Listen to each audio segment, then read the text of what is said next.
So നമുക്ക് start ചെയ്യാം. അപ്പോൾ എല്ലാവർക്കും എമിനന്റ് പി എസ് സിയും മലയാള മനോരമ തൊഴിൽ വീതിയും ചേർന്ന് നടത്തുന്ന സെക്രട്ടറി ടെസ്റ്റിന്റെ ഗൈഡൻസ് പ്രോഗ്രാമിന്റെ രണ്ടാമത്തെ ദിവസത്തിലേക്ക് സ്വാഗതം. എല്ലാവർക്കും കേൾക്കാൻ പറ്റുന്നുണ്ടല്ലോ? ഓഡിയബിൾ ആണോ? എല്ലാവർക്കും ഓഡിയബിൾ ആണോ? കേൾക്കാമോ എല്ലാവർക്കും? എല്ലാവർക്കും കേൾക്കാമോ? ഒന്ന് കമന്റ് ചെയ്യുമോ? കേൾക്കാൻ പറ്റുന്നുണ്ടോ?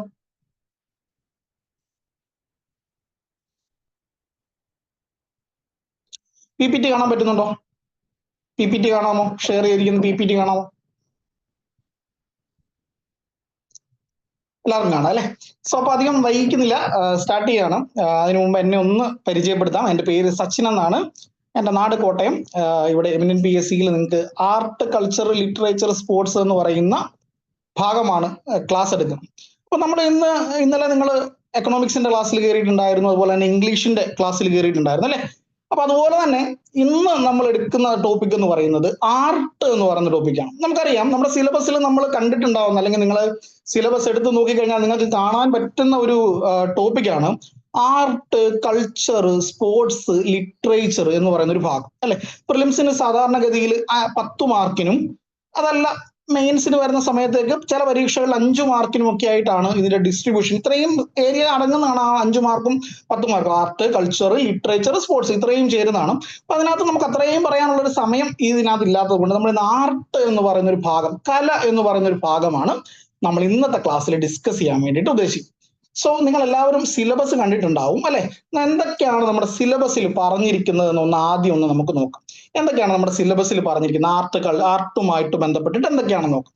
ദാ art, sports, literature and current affairs എന്നുള്ളത് അതൊരു കീവേഡ് ആണ്. കറണ്ട് അഫയർ എന്നുള്ളത് എന്തുമാത്രം അതിന് ഇമ്പോർട്ടൻസ് ഉണ്ട് എന്ന് നമുക്ക് ഈ ക്ലാസ് കഴിയുന്ന സമയത്ത് നമുക്ക് മനസ്സിലാവും. സോ ഞാൻ ഈ ക്ലാസ്സിനെ 3 ഭാഗങ്ങളായിട്ടാണ് തിരിച്ചിട്ടുള്ളത്. ഒന്നാമത്തെ ഭാഗം എന്ന് പറയുന്നത് നമ്മുടെ സിലബസ് ഓറിയന്റേഷൻ ആണ്. എന്തൊക്കെയാണ് ഈ കല എന്ന് പറയുന്ന ഭാഗത്ത് നമുക്ക് പഠിക്കേണ്ടത്, എങ്ങനെയാണ് പഠിക്കേണ്ടത്, എന്തൊക്കെയാണ് ചോദ്യങ്ങൾ വന്നിട്ടുള്ളത്, ഏത് മേഖലയ്ക്കാണ് ഊന്നൽ കൊടുക്കേണ്ടത്, എന്താണ് ഇതിന്റെ റെഫറൻസ് അല്ലെ? നമ്മളെ ഏറ്റവും കൂടുതൽ ഇത് പഠിക്കാനായിട്ട് നമ്മളെ മടുപ്പിക്കുന്ന ഒരു കാര്യം എന്ന് പറയുന്നത് എവിടെ നിന്ന് വായിക്കും, എന്ത് വായിക്കും എന്നുള്ളതാണ് അല്ലെ? അപ്പൊ പേടിക്കുകയേ വേണ്ട, എവിടെ നിന്ന് വായിക്കാൻ പറ്റും, ഏതൊക്കെ ഭാഗങ്ങളിൽ നിന്നാണ് ചോദ്യം വന്നിട്ടുള്ളത്, ഈ റയർ ആയിട്ടുള്ള കുറച്ച് ക്വസ്റ്റ്യൻസ് എവിടെ നിന്ന് വന്ന് നമ്മൾ അത് എന്ത് വായിച്ചാൽ നമുക്ക് സ്കോർ ചെയ്യാൻ പറ്റും, ഇത് ഞാൻ കേട്ടിട്ട് പോലും ഇല്ലല്ലോ എന്നൊക്കെ നമുക്ക് തോന്നും ഇല്ലേ? പക്ഷെ എങ്കിൽ എല്ലാത്തിനും ഉത്തരവുണ്ട്. നമുക്കതൊക്കെ നമ്മൾ കണ്ടിട്ടുണ്ടാവുന്ന തന്നെയാണ്. നമ്മൾ ശ്രദ്ധിക്കാതെ പോകുന്ന ചില റെഫറൻസുകളിൽ നിന്ന് വരുന്ന ചോദ്യങ്ങളുണ്ട്. അപ്പോൾ ആ സിലബസിനെ കുറിച്ചിട്ട് ഒന്ന് പറയാം. അതിനുശേഷം നമുക്ക് ഈ സിലബസിൽ പറഞ്ഞിരിക്കുന്ന കാര്യങ്ങളിൽ നിന്ന് തന്നെ നിങ്ങൾ നോക്കിക്കഴിഞ്ഞാണെങ്കിൽ അടുത്ത വർഷങ്ങളിലായിട്ട് വന്നിട്ടുള്ള പി എസ് സി പരീക്ഷകളിലൊക്കെ തന്നെ സിലബസിൽ നിന്നുകൊണ്ട് തന്നെയുള്ള ചോദ്യങ്ങളാണ് വന്നിട്ടുള്ളത്. അല്ലാതെ ഔട്ട് ഓഫ് സിലബസ് എന്ന് പറയാൻ പറ്റുന്ന രീതിയിലുള്ള ചോദ്യങ്ങളൊന്നും നമ്മൾ വന്നിട്ടില്ല. ഇപ്പൊ പ്രത്യേകിച്ച് കലയായിക്കോട്ടെ, സ്പോർട്സ് ആയിക്കോട്ടെ, ലിറ്ററേച്ചർ ആയിക്കോട്ടെ, കടല് പോലെ കിടക്കുകയാണ് അല്ലെ? എവിടെ നിന്ന് വേണമെങ്കിലും ചോദിക്കാം അവർക്ക്. അതുകൊണ്ട് നമുക്ക് നമ്മൾ പഠിക്കുന്ന മാത്രമാണ് വരിക എന്ന് പറയാനായിട്ട് പറ്റില്ല. എന്നാൽ കൂടി മാക്സിമം കാര്യങ്ങൾ എന്ത് ചെയ്യുന്നുണ്ട്, നമ്മൾ പഠിക്കാൻ വേണ്ടിയിട്ട് ശ്രമിക്കുന്നുണ്ട്. ഇനി ഇതിന്റെ രണ്ടാമത്തെ ഭാഗം എന്ന് പറയുന്നത് നമ്മൾ ഈ പറഞ്ഞ സിലബസിനുള്ളിൽ നിന്നുകൊണ്ട് പി എസ് സി ഇതിനു മുമ്പ് ചോദിച്ചിട്ടുള്ള കുറച്ച് ചോദ്യങ്ങൾ നമുക്കൊന്ന് പ്രീവിയസ് ക്വസ്റ്റ്യൻസ് ഒന്ന് ചെയ്തു നോക്കാം. എത്തരത്തിലാണ് വന്നിട്ടുള്ളത്, എന്തുമാത്രം ടഫ്. അപ്പൊ അതിനകത്ത് കുറച്ച് ഈസി ക്വസ്റ്റ്യൻസ് ഞാൻ ഇട്ടിട്ടുണ്ട്, അതുപോലെ തന്നെ കുറച്ച് മീഡിയം ലെവൽ ഓഫ് ക്വസ്റ്റ്യൻസ് ഇട്ടിട്ടുണ്ട്, ഡിഫിക്കൽട്ട് ലെവൽ ഓഫ് ക്വസ്റ്റ്യൻസ് ഇട്ടിട്ടുണ്ട്.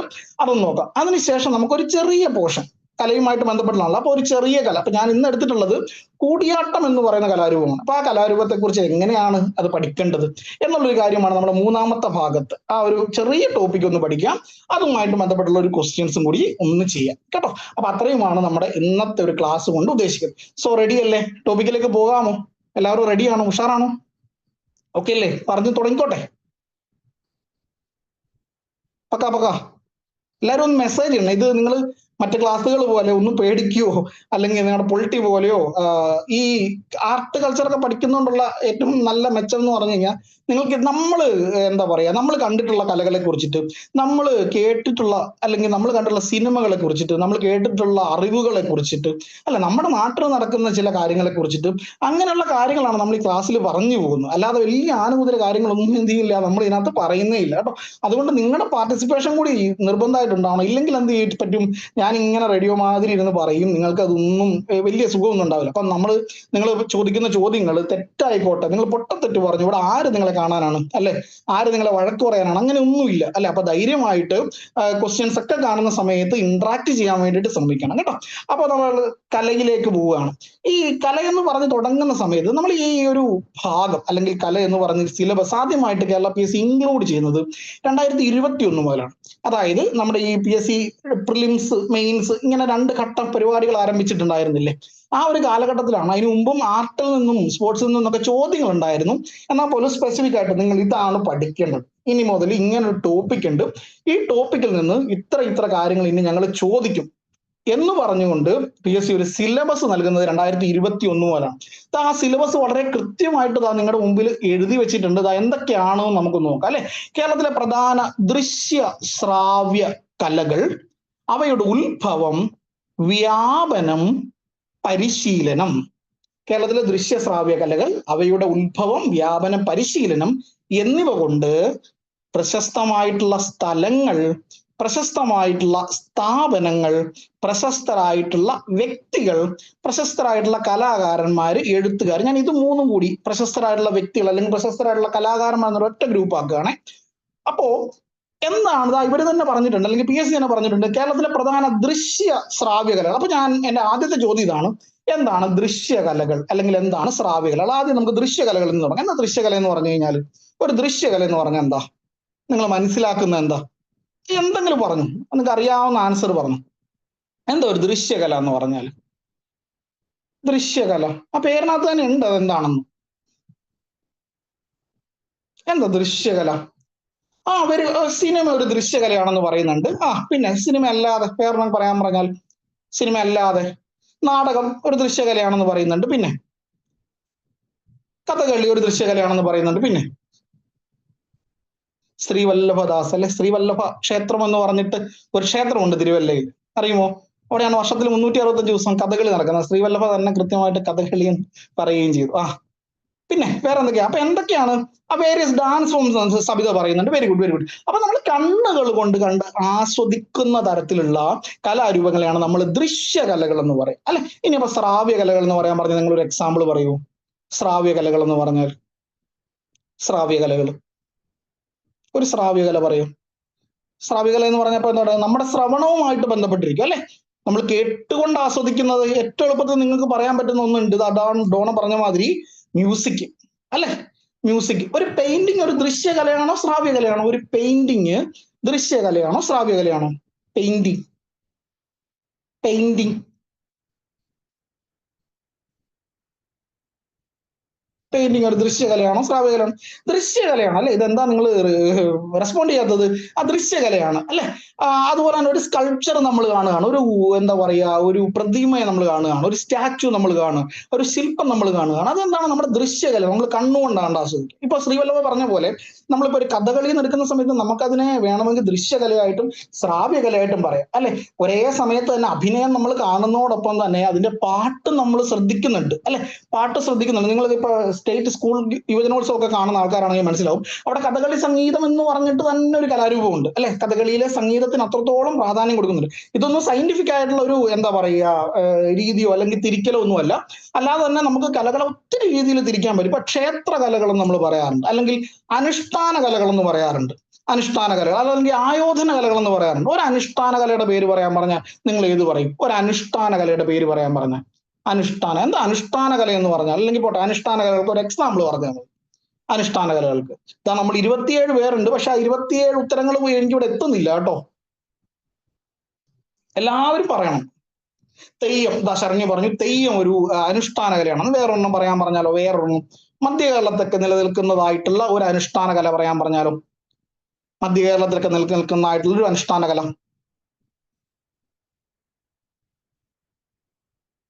പറയൂ, പെട്ടെന്ന് പറയൂ. പടയണി എന്ന് കേട്ടിട്ടുണ്ടോ? പടയണി. കൂടിയാട്ടം ഒരു അനുഷ്ഠാന കലയായിട്ട് പറയാൻ പറ്റും കേട്ടോ. പടയണി നമുക്ക് പറയാൻ പറ്റും. മുടിയേറ്റ് നമുക്ക് പറയാൻ പറ്റും കേട്ടോ. മുടിയേറ്റ് നമുക്ക് പറയാൻ പറ്റും. ഇപ്പൊ വള്ളുവനാട് അല്ലെങ്കിൽ പാലക്കാട് മേഖല അല്ലെങ്കിൽ കണ്യാർകളി പറയാൻ പറ്റും. ഇതൊക്കെ അനുഷ്ഠാന കലകളാണ്. എന്നാൽ അനുഷ്ഠാന കലകൾ എന്ന് പറഞ്ഞാൽ ഒരു നാടിന്റെ സംസ്കാരവുമായിട്ട് ബന്ധപ്പെട്ടുകൊണ്ടോ അവിടുത്തെ വിശ്വാസമായിട്ട് ബന്ധപ്പെട്ടുകൊണ്ടോ ഒക്കെ തുടർന്ന് വരുന്നതായിട്ടുള്ള ഒരു കലാരൂപത്തെയാണ് നമ്മൾ അനുഷ്ഠാന കലകൾ എന്ന് പറയും അല്ലെ. ആയോധന കലകൾക്ക് എക്സാമ്പിൾ പറയാൻ പറഞ്ഞാൽ നിങ്ങൾ എന്ത് പറയും? ആയോധന കലകൾ. ആയോധന കലകൾ എന്ന് പറയാൻ പറഞ്ഞ ആയോധന കലകൾ ആ കളരിപ്പായിട്ട് പറയാൻ പറ്റും അല്ലേ?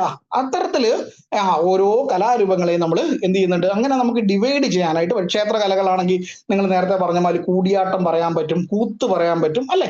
അപ്പൊ ഓരോ കലകളെ കുറിച്ചിട്ട് പഠിക്കുന്ന സമയത്തും അവരുടെ ഉത്ഭവത്തെ കുറിച്ചിട്ട് പഠിക്കേണ്ടതായിട്ടുണ്ട്. എങ്ങനെയാണ് ഈ കലാരൂപം വന്നിട്ടുള്ളത്, എന്താണ് ഇതിന്റെ ഇതിവൃത്തം അല്ലെ? ഓരോ കലാരൂപങ്ങളും അതിന്റെ ഇതിവൃത്തത്തെ ആശ്രയിച്ചിരിക്കും. ഇപ്പം കൂടിയാട്ടം പറയുന്ന ഒരു കഥയാണോ കഥകളി പറയുന്നത്?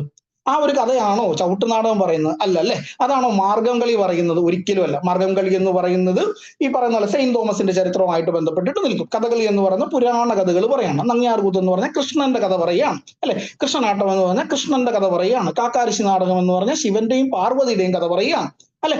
അങ്ങനെ ഒരു, അല്ലെങ്കിൽ ഈ പറഞ്ഞ പോലെ നമ്മൾ നേരത്തെ പറഞ്ഞ പോലെ അനുഷ്ഠാന കലകളാണെങ്കിൽ അവിടുത്തെ ഏതെങ്കിലും ഒരു വിശ്വാസമായിട്ടോ അവിടുത്തെ ഒരു പുരാണ കഥകളുമായിട്ട് ബന്ധപ്പെട്ട ആ നാടിന്റെ സംസ്കാരവുമായിട്ട് ബന്ധപ്പെട്ടുള്ള കഥകൾ കാണും. ഇപ്പൊ ഒരു തെയ്യം എടുക്കുകയാണെന്നുണ്ടെങ്കിൽ ഓരോ തെയ്യത്തിനും അതിന്റെ പിന്നിലൊരു കഥയുണ്ടാവും അല്ലെ? ആ തെയ്യം ഉണ്ടായി വന്നതിന് പിന്നിലൊരു കഥയുണ്ടാവും. അപ്പൊ അങ്ങനെയായിരിക്കും ഓരോ കലകൾ ഉത്ഭവിച്ചിട്ടുണ്ടാവുക. അതല്ലെന്നുണ്ടെങ്കിൽ ഇപ്പൊ വിദേശങ്ങളുടെ ഇൻഫ്ലുവൻസിൽ നിന്നുണ്ടായിട്ടുള്ള കലാരൂപങ്ങളുണ്ട്. ഇപ്പൊ ചവിട്ട് നാടകം എന്ന് പറയുന്ന കലാരൂപം അല്ലെ? ചവിട്ടുനാടകം എന്ന് പറയുന്ന കലാരൂപം പോർച്ചുഗീസുകാരുടെ വരവിന് ശേഷം ഉണ്ടായിട്ടുള്ള ഒരു കലാരൂപമാണ്. അല്ലെന്നുണ്ടെങ്കിൽ മാപ്പിളപ്പാട്ട് എന്ന് പറയുന്നത് അറബികളുടെ വരവിന് ശേഷം ഉണ്ടായിട്ടുള്ള ഒരു കലാരൂപമാണ് അല്ലെ? അപ്പൊ അങ്ങനെ എന്ത് ചെയ്യുന്നുണ്ട്, ഓരോന്നിന്റെ ഉത്ഭവം വ്യത്യസ്തമായിരിക്കും അല്ലെ? അപ്പൊ അത് കൃത്യമായിട്ട് എന്ത് ചെയ്യണം, അറിഞ്ഞിരിക്കണം. പ്രത്യേകിച്ച് ഇതിവൃത്തങ്ങളെ ആശ്രയിച്ചുകൊണ്ട് അല്ലെങ്കിൽ ആസ്പദമാക്കിക്കൊണ്ട് ചോദ്യങ്ങൾ വരാറുണ്ട്. നമ്മൾ ഇത് കഴിഞ്ഞിട്ട് ഡിസ്കസ് ചെയ്യും. ഇനി അത് വ്യാപിച്ചിട്ടുള്ള സ്ഥലങ്ങൾ അല്ലെങ്കിൽ അതിന്റെ പരിശീലനം, ഓരോ കലാരൂപത്തിനും ഓരോ രീതിയുണ്ട്. പ്രത്യേകിച്ച് നിങ്ങൾ ഈ അനുഷ്ഠാന കലകൾ കണ്ടിട്ടുണ്ടോ?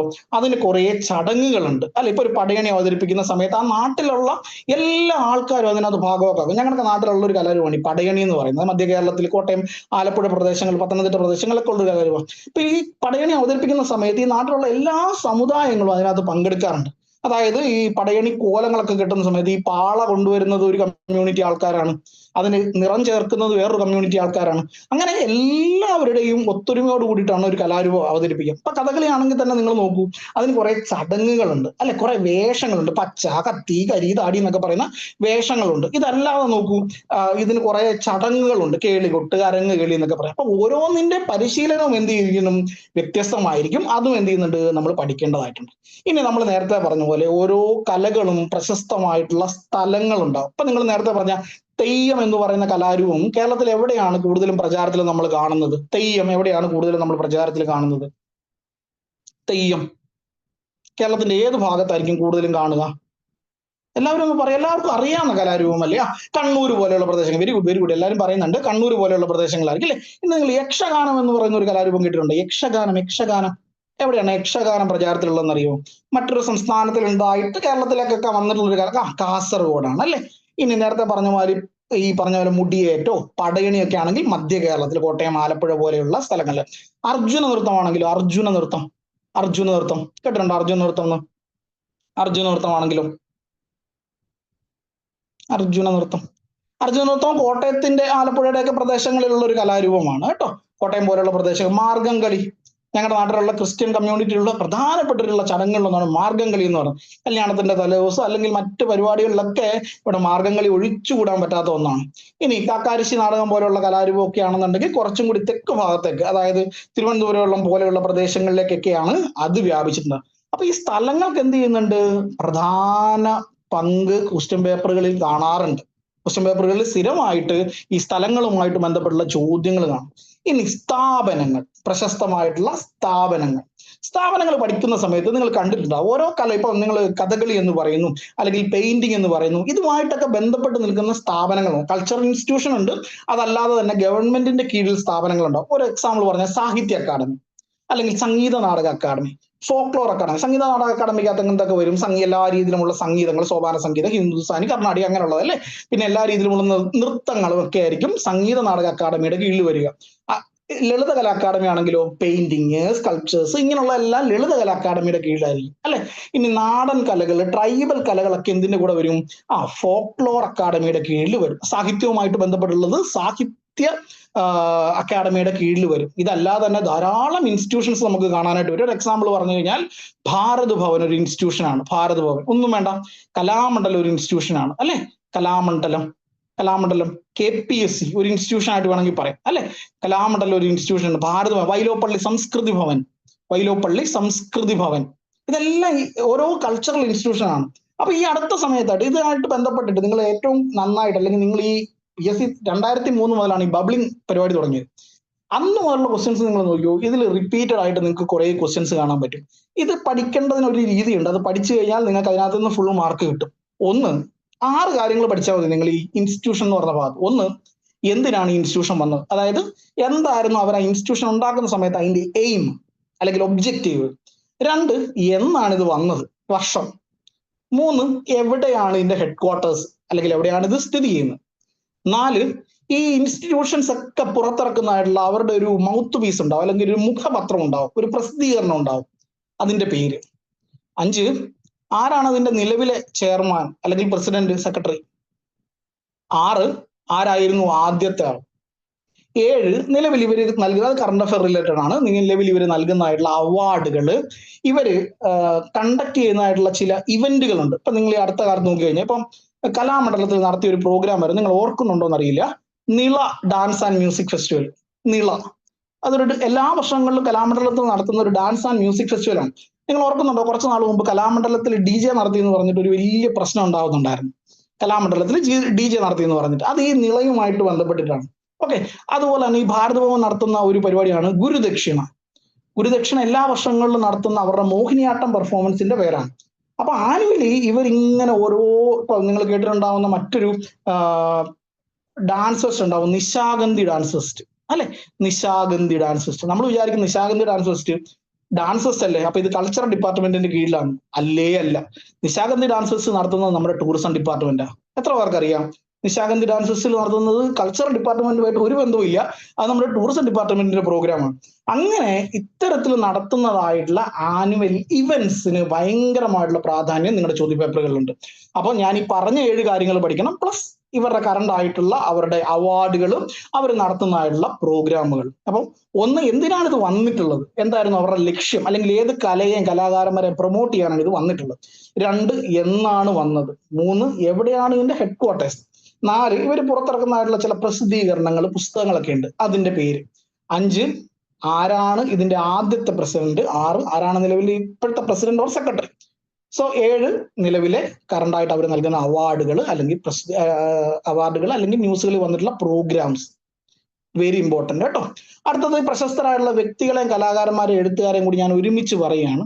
റീസെന്റ് ആയിട്ട് നിങ്ങൾ ചോദ്യപേപ്പർ നോക്കിക്കോളൂ, ഏറ്റവും കൂടുതൽ വ്യക്തികളുമായിട്ട് ബന്ധപ്പെട്ടിട്ട് ചോദ്യങ്ങൾ വന്നിട്ടുള്ള ഭാഗം എന്ന് പറയുന്നത് ഏറ്റവും റീസെന്റ് ആയിട്ട് നമ്മളിൽ നിന്ന് വേർപെട്ടു പോയിട്ടുള്ള അല്ലെങ്കിൽ മരണപ്പെട്ടു പോയിട്ടുള്ള കലാകാരന്മാരുമായിട്ട് ബന്ധപ്പെട്ടിട്ടാണ്.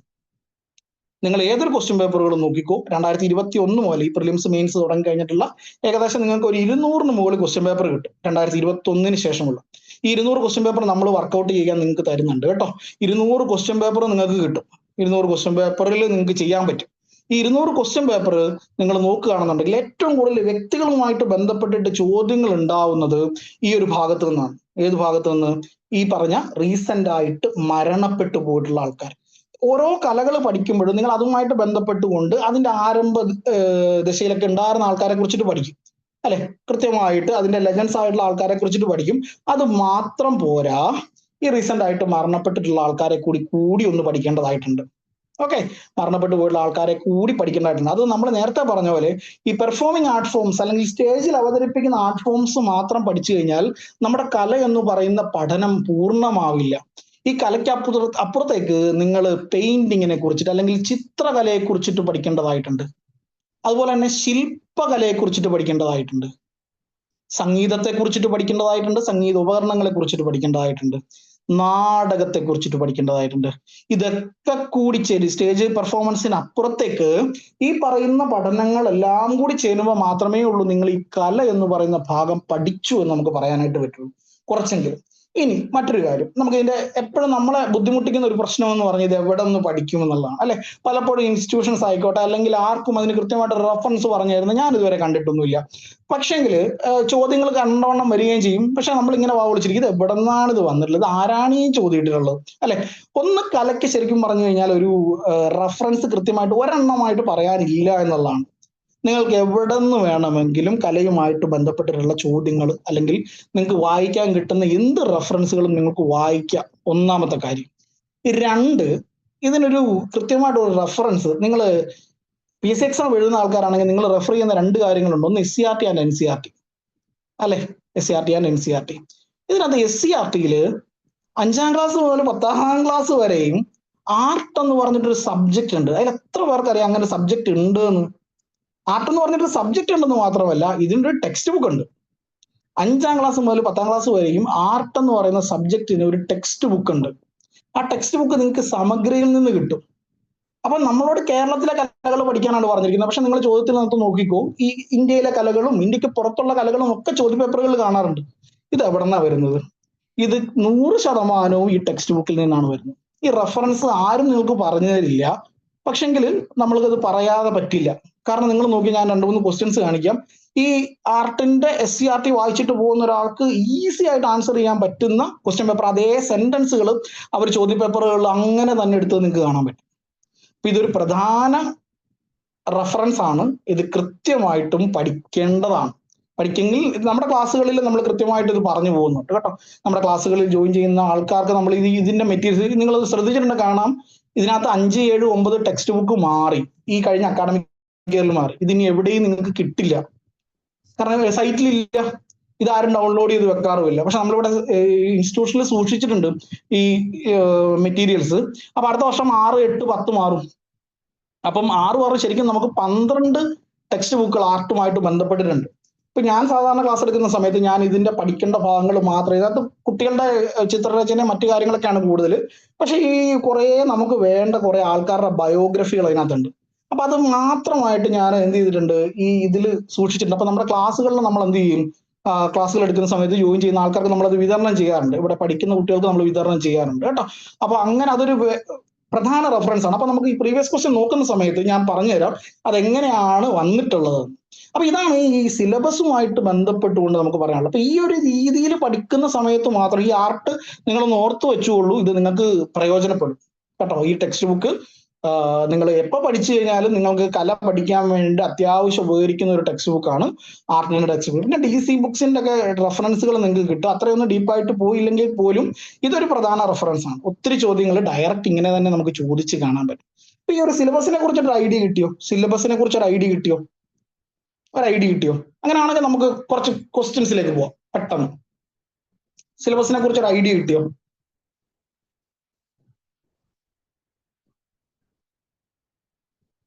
ഓക്കെ ആണോ? പക്കയാണോ? എന്തെങ്കിലും ഡൗട്ട് ഉണ്ടോ? ഞാൻ പറയുന്ന മനസ്സിലാവുന്നുണ്ടോ? ഓക്കെ ആണോ? ഞാൻ പറയുന്ന കാര്യങ്ങൾ മനസ്സിലാവുന്നുണ്ടോ? ഓക്കെ ആണോ? ബാക്കി പറയാമോ? ഹലോ, എല്ലാവർക്കും. സോ അടുത്ത നമ്മൾ കുറച്ച് പ്രീവിയസ് ക്വസ്റ്റ്യൻസ്, ഈ സിലബസിൽ നിന്നുകൊണ്ട് തന്നെ കുറച്ച് പ്രീവിയസ് ക്വസ്റ്റ്യൻസ് നമുക്ക് നോക്കാം. എന്നിട്ട് എന്ത് ചെയ്യാം, നമുക്ക് ആ ഒരു ടോപ്പിക്ക് പഠിക്കാം. ഇപ്പൊ പ്രീവിയസ് ക്വസ്റ്റ്യൻ ചെയ്യാൻ റെഡി അല്ലേ? അപ്പൊ ഞാൻ അടുത്തതിലേക്ക് പോവാണ്, അടുത്ത സെഷനിലേക്ക് പോവാണ്. ദാ പ്രീവിയസ് ക്വസ്റ്റ്യൻസ്. അപ്പൊ ആദ്യം ഞാൻ പറഞ്ഞിട്ടുണ്ടായിരുന്നു കലാകാരന്മാരുമായിട്ട് ബന്ധപ്പെട്ടുള്ള ചോദ്യങ്ങൾ വരും അല്ലെ. ഇത് പൂർണ്ണമായിട്ട് സിലബസിൽ നിന്നുകൊണ്ടുള്ള ക്വസ്റ്റ്യൻസ് മാത്രമാണ് എടുത്തിട്ടുള്ളത്. ഞാൻ പറഞ്ഞു അതിനകത്ത് തന്നെ ഏറ്റവും കൂടുതൽ നമ്മൾ ചോദിച്ച് കാണുന്ന ആൾക്കാർ എന്ന് പറയുന്നത് റീസെന്റ് ആയിട്ട് മരണപ്പെട്ടു പോയിട്ടുള്ള ആൾക്കാരാണെന്ന് പറഞ്ഞു അല്ലെ. അപ്പൊ ആ ഒരു ചോദ്യങ്ങളാണ് നമ്മൾ പ്രധാനമായിട്ടും എന്ത് ചെയ്തിട്ടുള്ളത്, ഇതിനകത്ത് ഉൾപ്പെടുത്തിയിട്ടുള്ളത്. അപ്പൊ ഞാൻ ചോദ്യം വായിക്കാം. അപ്പൊ നിങ്ങൾ എല്ലാവരും ശരിയാണെങ്കിലും തെറ്റാണെങ്കിലും ആൻസർ ചെയ്യണം കേട്ടോ. ശരിയാണെങ്കിലും തെറ്റാണെങ്കിലും എന്താണെങ്കിലും നിങ്ങൾ ആൻസർ ചെയ്യണേ. ദാ അടുത്ത അന്തരിച്ച യാമിനി കൃഷ്ണമൂർത്തി ഏത് മേഖലയിലെ പ്രതിഭയാണ്? ഓപ്ഷൻ എ സിനിമ, ബി നാടകം, സി കർണാടക സംഗീതം, ശാസ്ത്രീയ നൃത്തം. ഏതാണ് ആൻസർ വരിക? ഇപ്പൊ തന്നെ സിയും ഡിയും വന്നു കഴിഞ്ഞു. പിന്നെ പറയട്ടെ പറയൂ, ഏതാണ്?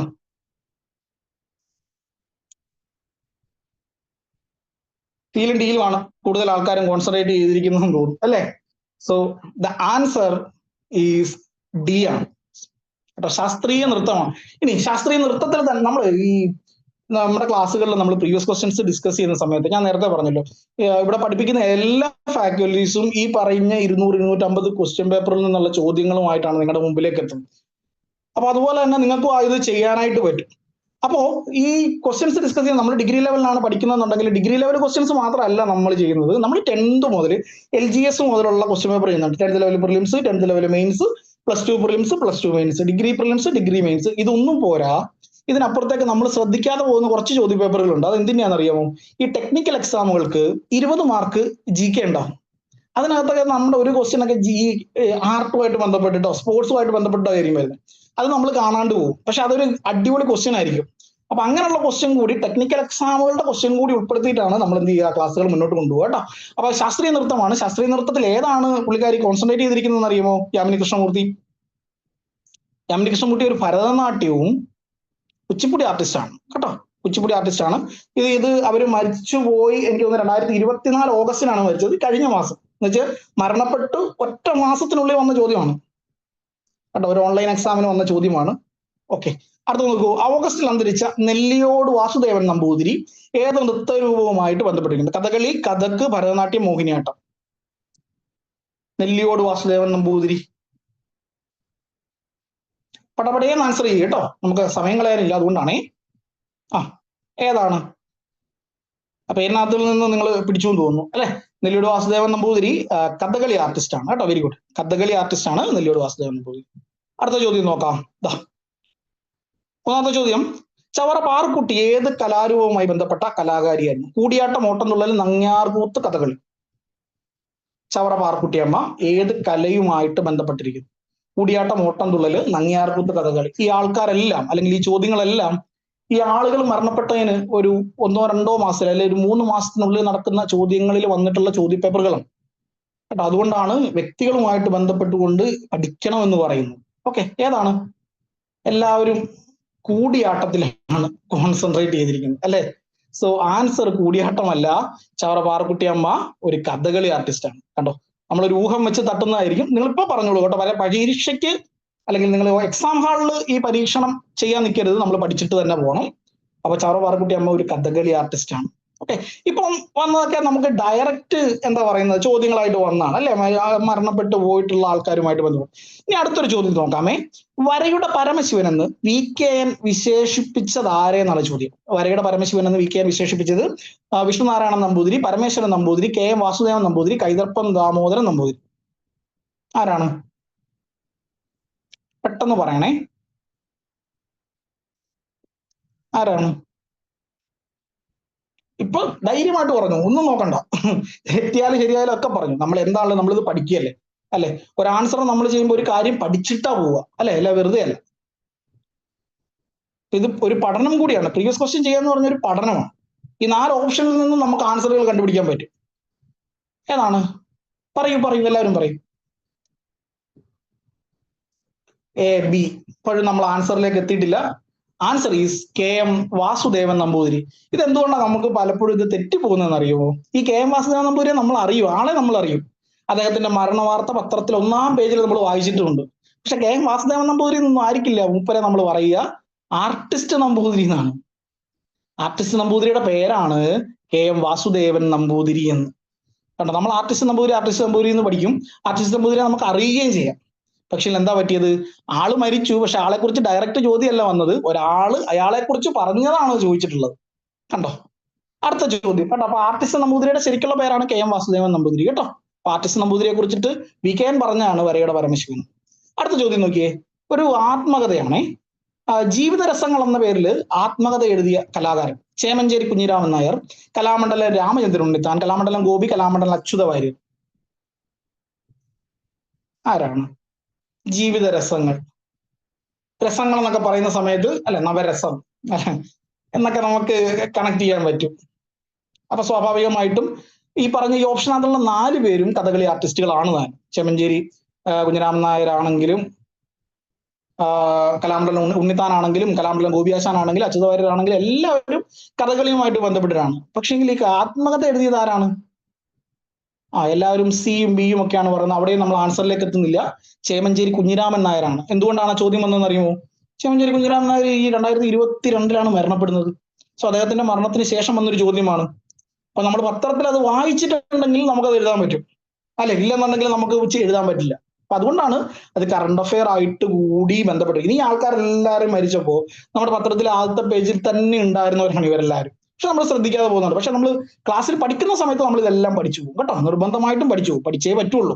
അടുത്ത ചോദ്യം നോക്കിയാൽ, കലാമണ്ഡലത്തിൽ നിന്നും തുള്ളൽ കലാരൂപം പഠിച്ചിറങ്ങിയ ആദ്യത്തെ വനിത. കലാമണ്ഡലം പത്മാവതി, രേവതി, കലാമണ്ഡലം പത്മ, കലാമണ്ഡലം ദേവകി. കേട്ടോ, കലാമണ്ഡലത്തിൽ നിന്നും ആദ്യമായിട്ട് തുള്ളൽ പഠിച്ചിറങ്ങി. കാരണം തുള്ളൽ എന്ന് പറയുന്നത് കൂടുതലും പുരുഷന്മാര് ഇറക്കി വരുന്ന, അല്ലെങ്കിൽ പുരുഷന്മാർ കൂടുതൽ അവതരിപ്പിക്കുന്ന ഒരു കലാരൂപമാണ് അല്ലെ. അപ്പൊ കലാമണ്ഡലത്തിൽ നിന്നും ആദ്യമായിട്ട് തുള്ളൽ പഠിക്കുന്ന ഒരു വനിത എന്ന് പറയുന്നത് അവർക്ക് അത്രത്തോളം പ്രാധാന്യമുണ്ട്. അതുകൊണ്ടാണ് ആ ചോദ്യം വന്നിട്ടുള്ളത്. ആ ചോദ്യം വന്ന അതുകൊണ്ട് മാത്രമല്ല, അവരുടെ മരണത്തിന് ശേഷം വന്ന ചോദ്യമാണ്. ആ തുള്ളൽ പഠിച്ചിറങ്ങിയ ആദ്യത്തെ വനിത, നിങ്ങൾ പറഞ്ഞ കുറച്ചു പേര് ആൻസർ പറഞ്ഞിട്ടുണ്ട്. D, answer D, Kalamandalam Devaki അമ്മയാണ്.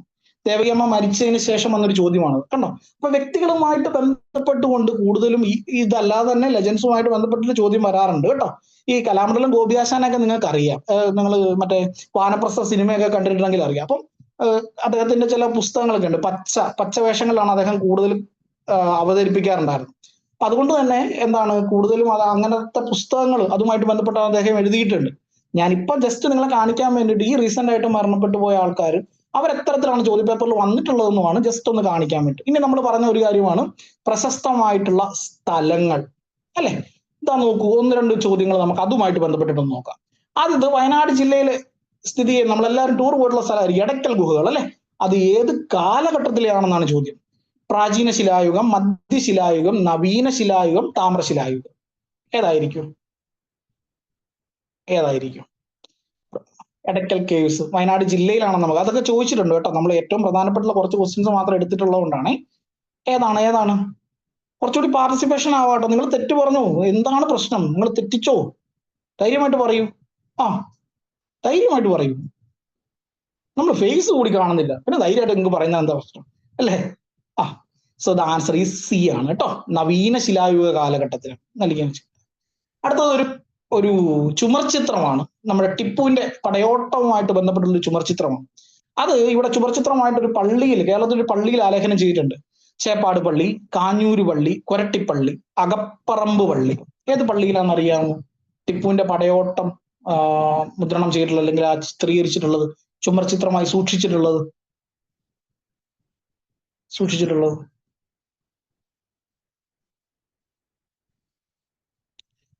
അതാ ഒരാൾ പറഞ്ഞിട്ടുണ്ട്, കാഞ്ഞൂര് പള്ളിയിലാണ് കേട്ടോ. ഡോണയാണ് പറഞ്ഞിട്ടുള്ളത്. കാഞ്ഞൂര് പള്ളി എന്ന് പറഞ്ഞാൽ നമ്മുടെ എറണാകുളത്ത് ആലുവയ്ക്കടുത്തുള്ള ഒരു സ്ഥലമാണ് കേട്ടോ. കാഞ്ഞൂര് പള്ളിയിലാണ് അത് സൂക്ഷിച്ചിട്ടുള്ളത്. അടുത്തത് ഒരു നാടൻ കലാരൂപമാണ്. ആ കലാരൂപത്തിന്റെ പേര് അലാമി കളി എന്നാണ്. അലാമി കളി കേരളത്തിൽ ഏത് ജില്ലയിലാണ് ഈ അലാമി കളി കണ്ടുവരുന്നത്? ആലപ്പുഴ, പത്തനംതിട്ട, കണ്ണൂർ, കാസർഗോഡ്. അലാമി കളി ഏതാണ്? എവിടെയാണ് അലാമി കളി കണ്ടുവരുന്നത്?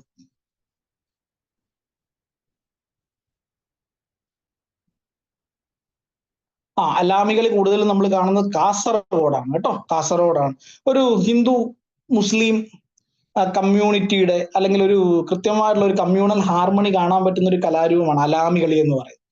ഇസ്ലാം കമ്മ്യൂണിറ്റിയിലുള്ള ആൾക്കാരും ഹിന്ദു കമ്മ്യൂണിറ്റിയിലുള്ള ആൾക്കാരും ഒക്കെ ചേർന്നിട്ടാണ് ആ കലാരൂപം അവതരിപ്പിക്കാറുള്ളത് കേട്ടോ. നിങ്ങൾ വീഡിയോ ഉണ്ടെങ്കിൽ നിങ്ങൾ യൂട്യൂബിൽ ഒന്ന് കണ്ടു കഴിഞ്ഞാൽ മനസ്സിലാവും. അടുത്ത നോക്കിയേ, പ്രതിമകളുടെ നഗരം എന്ന വിശേഷണമുള്ള കേരളത്തിലെ ജില്ല. പ്രതിമകളുമായിട്ട് ബന്ധപ്പെട്ടിട്ടാണ്. ആലപ്പുഴ, തൃശൂർ, തിരുവനന്തപുരം, കൊല്ലം. ഏതാണെന്ന് അറിയുമോ? തൃശ്ശൂർ പറയുന്നുണ്ട്, തിരുവനന്തപുരം പറയുന്നുണ്ട്, ബിയും സിയും ആണ് കൂടുതലും പറയുന്നത് അല്ലേ.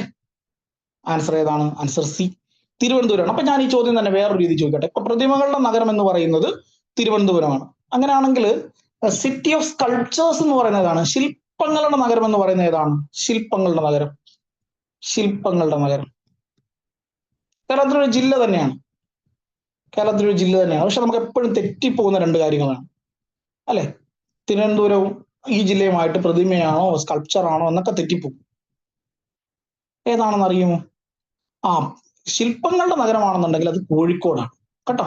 സിറ്റി ഓഫ് സ്കൾപ്ചേഴ്സ് ആണെങ്കിൽ കോഴിക്കോടും, സിറ്റി ഓഫ് സ്റ്റാച്യു ആണെന്നുണ്ടെങ്കിൽ അത് എന്തായിട്ട് വരും? സിറ്റി ഓഫ് സ്റ്റാച്യു ആണ്, തൃശ്ശൂർ അല്ല കേട്ടോ, കോഴിക്കോടാണേ.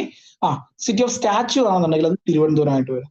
അടുത്തത് തന്നിരിക്കുന്ന ജോഡികളിൽ ശരിയല്ലാത്തത് ഏതെന്ന് പറയണേ. ശരിയല്ലാത്തത്: ഗതിക വയനാട്, അർജുന നൃത്തം കോട്ടയം, കണ്യാർകളി പാലക്കാട്, മാർഗം കളി തിരുവനന്തപുരം. ഇതിനകത്ത് ഏതാണ്? ഞാൻ ഓൾറെഡി ഇൻട്രോ പറഞ്ഞ സമയത്ത് പറഞ്ഞിട്ടുണ്ടായിരുന്നു അല്ലെ, മാർഗം കളിയെ കുറിച്ചിട്ട് പറഞ്ഞപ്പോൾ അത് ഏത് നാട്ടിലാണെന്ന് പറഞ്ഞു പോയതാണ്. അപ്പൊ എളുപ്പമുണ്ടാവുന്നു. അപ്പൊ മാർഗം കളി തിരുവനന്തപുരം എന്നുള്ളതാണ് തെറ്റായിട്ടുള്ളത്. അപ്പൊ എവിടെയാണ് മാർഗം കളി കൂടുതലായിട്ടും കാണുക? എവിടെയാണ്? കൂടുതലായിട്ടും കാണുന്നത് എവിടെയാണ്? ഏത് പ്രദേശത്താണ്? കോട്ടയം ഭാഗങ്ങളിലൊക്കെയാണ് അല്ലെ. ഒരു മാർഗ്ഗമില്ലാത്തപ്പോൾ കളിക്കുന്ന കളിയാണോ മാർഗം കളി? അല്ലല്ലേ. എന്താണ് മാർഗം കളി? മാർഗം എന്ന് ഉദ്ദേശിക്കുന്നത് ദ വേ ഓഫ് ജീസസ് എന്നുള്ളതാണ് കേട്ടോ. ജീസസിന്റെ വഴിയെ എന്നുള്ളതാണ്. അല്ലാതെ വെറുതെ കളിക്കുന്ന ഒരു കളിയല്ലത്. അതിനകത്ത് കൃത്യമായിട്ട് ഒരു വിളക്ക് വെച്ച് 12 പേര് ചേർന്നിട്ടാണ് കളിക്കുന്നത്. ഈ 12 പേരും ജീസസ് ക്രൈസ്റ്റിന്റെ ശിഷ്യന്മാരാണെന്നൊക്കെയാണ് പറയുന്നത്. അപ്പൊ അങ്ങനെയൊക്കെയാണ് അത് അവതരിപ്പിക്കുന്നത് കേട്ടോ. അടുത്ത നോക്കാം. അപ്പൊ ഇത് അത്രയുമാണ് സ്ഥലങ്ങളുമായിട്ട് ബന്ധപ്പെട്ട്. ഇനി സ്ഥാപനങ്ങളുമായിട്ട് ബന്ധപ്പെട്ടുള്ള ചില ചോദ്യങ്ങളാണ്. സ്ഥാപനങ്ങൾ ഇതാ നോക്കൂ. ആദ്യത്തേത് തന്നിരിക്കുന്ന പട്ടികയിൽ നിന്ന് കേരളത്തിലെ സാംസ്കാരിക സ്ഥാപനങ്ങൾ അവ സ്ഥിതി ചെയ്യുന്ന സ്ഥലങ്ങളും തന്നിട്ടുണ്ട്. അതിനകത്ത് ശരിയായിട്ടുള്ള ജോഡി തിരഞ്ഞെടുക്കാനാണ്. തുഞ്ചൻ സ്മാരകം തിരൂര്, കുഞ്ചൻ സ്മാരകം കിള്ളിക്കുറിശിമംഗലം, വള്ളത്തോൾ മ്യൂസിയം കൊല്ലം. ഇതിനകത്ത് ശരിയായിട്ടുള്ളത് ഏതൊക്കെയാണ്? ശരിയായിട്ടുള്ളത് തുഞ്ചൻ സ്മാരകം തിരൂര്, കുഞ്ചൻ സ്മാരകം കിള്ളിക്കുറിശിമംഗലം, വള്ളത്തോൾ മ്യൂസിയം കൊല്ലം. പറയൂ. ആൻസറുകൾ കുറവാണ് കേട്ടോ. കുറച്ചുകൂടി ആവാം പാർട്ടിസിപ്പേഷൻ. ഞാൻ നേരത്തെ പറഞ്ഞു, നിങ്ങൾ ധൈര്യമായിട്ട് ആൻസർ ചെയ്തു. ഇവിടെ ഒരു പ്രശ്നമില്ല അല്ലെ.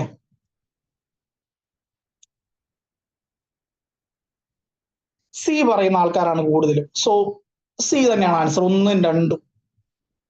തുഞ്ചൻ സ്മാരകം തിരൂരാണ്, മലയാള സർവകലാശാലയുമായിട്ട് ബന്ധപ്പെട്ട്. കുഞ്ചൻ സ്മാരകം കിള്ളിക്കുറിശിമംഗലം. അങ്ങനെയാണെങ്കിൽ വള്ളത്തോൾ മ്യൂസിയം എവിടെയാണ്? വള്ളത്തോൾ മ്യൂസിയം ഉള്ളത് ചെറുതുരുത്തിയിലാണ്. നമ്മുടെ കേരള കലാമണ്ഡലം സ്ഥിതി ചെയ്യുന്ന ചെറുതുരുത്തി, അതായത് തൃശ്ശൂർ ചെറുതുരുത്തിയിലാണ് വള്ളത്തോളിന്റെ മ്യൂസിയം ഉള്ളത്. അപ്പൊ അതുകൂടി അറിഞ്ഞിരിക്കേണ്ടതായിട്ടുണ്ട് കേട്ടോ. വള്ളത്തോൾ മ്യൂസിയം കേട്ടോ, അത് ചെറുതുരുത്തിയിലാണ്. തെറ്റിക്കരുത്, തിരുവനന്തപുരത്തല്ല, ചെറുതുരുത്തിയിലാണ്. അടുത്ത ഞാൻ നേരത്തെ പറഞ്ഞില്ലേ, ഈ ഇൻസ്റ്റിറ്റ്യൂഷൻസുമായിട്ട് ബന്ധപ്പെട്ടുകൊണ്ട് ഈ മാഗസിൻസ് ഇങ്ങനെ ചോദിക്കാറുണ്ട്. അപ്പൊ അതിലെ 2 മാഗസിൻ ക്വസ്റ്റ്യൻസ് നമുക്ക് നോക്കാം. ഒന്ന്, കേരള ബാലസാഹിത്യ ഇൻസ്റ്റിറ്റ്യൂട്ട് പ്രസിദ്ധീകരിക്കുന്ന ബാലസാഹിത്യ മാസികയുടെ പേര്. ബാലരമ, യുറീക്ക, തളിര്, ബാലഭൂമി. ബാലസാഹിത്യ ഇൻസ്റ്റിറ്റ്യൂഷൻ പ്രസിദ്ധീകരിക്കുന്ന പുസ്തകത്തിന്റെ പേരെന്താണെന്ന് അറിയുമോ? ബാലസാഹിത്യം. ബാലസാഹിത്യ ഇൻസ്റ്റിറ്റ്യൂട്ട് ആണെങ്കിൽ തളിരാണ്. ഇനി യുറീക്ക പുറത്തിറക്കുന്ന ആരാ? പുറത്തിറക്കുന്നത് ബാലഭൂമിയും മറ്റേ ബാലരമ നമുക്ക് അറിയാം അല്ലെ. യുറേക്ക പുറത്തിറക്കുന്ന ആരാ? യുറേക്ക. ഇപ്പൊ ഒരു ആൻസർ പഠിക്കുന്ന സമയത്ത് നമ്മൾ ഇങ്ങനെയും കൂടി പഠിക്കേണ്ടതായിട്ടുണ്ട് കേട്ടോ. യുറേക്ക പുറത്തിറക്കുന്നത്, നിങ്ങൾ ശാസ്ത്ര സാഹിത്യ പരിഷത്ത് എന്ന് കേട്ടിട്ടുണ്ടോ? ശാസ്ത്ര സാഹിത്യ പരിഷത്ത് പുറത്തിറക്കുന്ന പുസ്തകമാണ് യുറേക്ക. ബാലസാഹിത്യ മാസികയാണ് യുറേക്ക എന്ന് പറയുന്നത്. ഇതിന്റെ തൊട്ട് താഴത്തെ ക്വസ്റ്റ്യൻ നോക്കിയേ. കേരള സംഗീത നാടക അക്കാദമിയുടെ മുഖമാസികയുടെ പേര്. കേളി, കൈരളി, വിജ്ഞാന കൈരളി, പൊലി.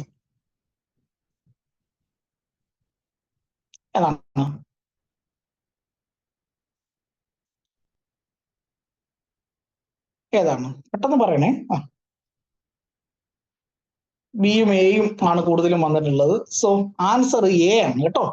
കേളിയാണ് കേരള സംഗീത നാടക അക്കാദമിയുടെ പുസ്തകം.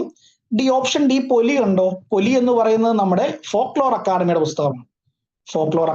പുസ്തകമാണ്. ഓക്കെ.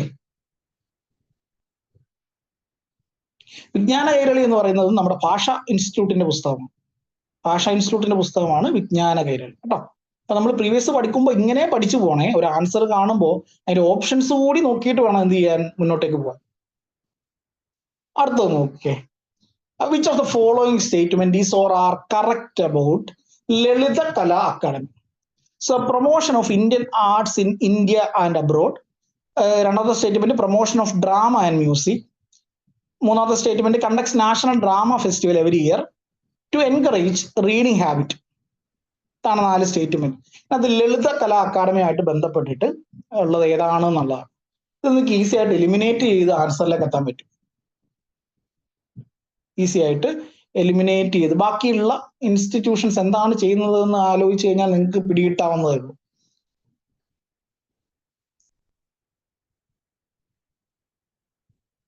ലളിതകലാ അക്കാദമിയുമായിട്ട് ബന്ധപ്പെട്ട് ഞാൻ ഓൾറെഡി ലളിതകലാ അക്കാദമി എന്തിനാണ് എന്ന് പറഞ്ഞിട്ടുണ്ടായിരുന്നു.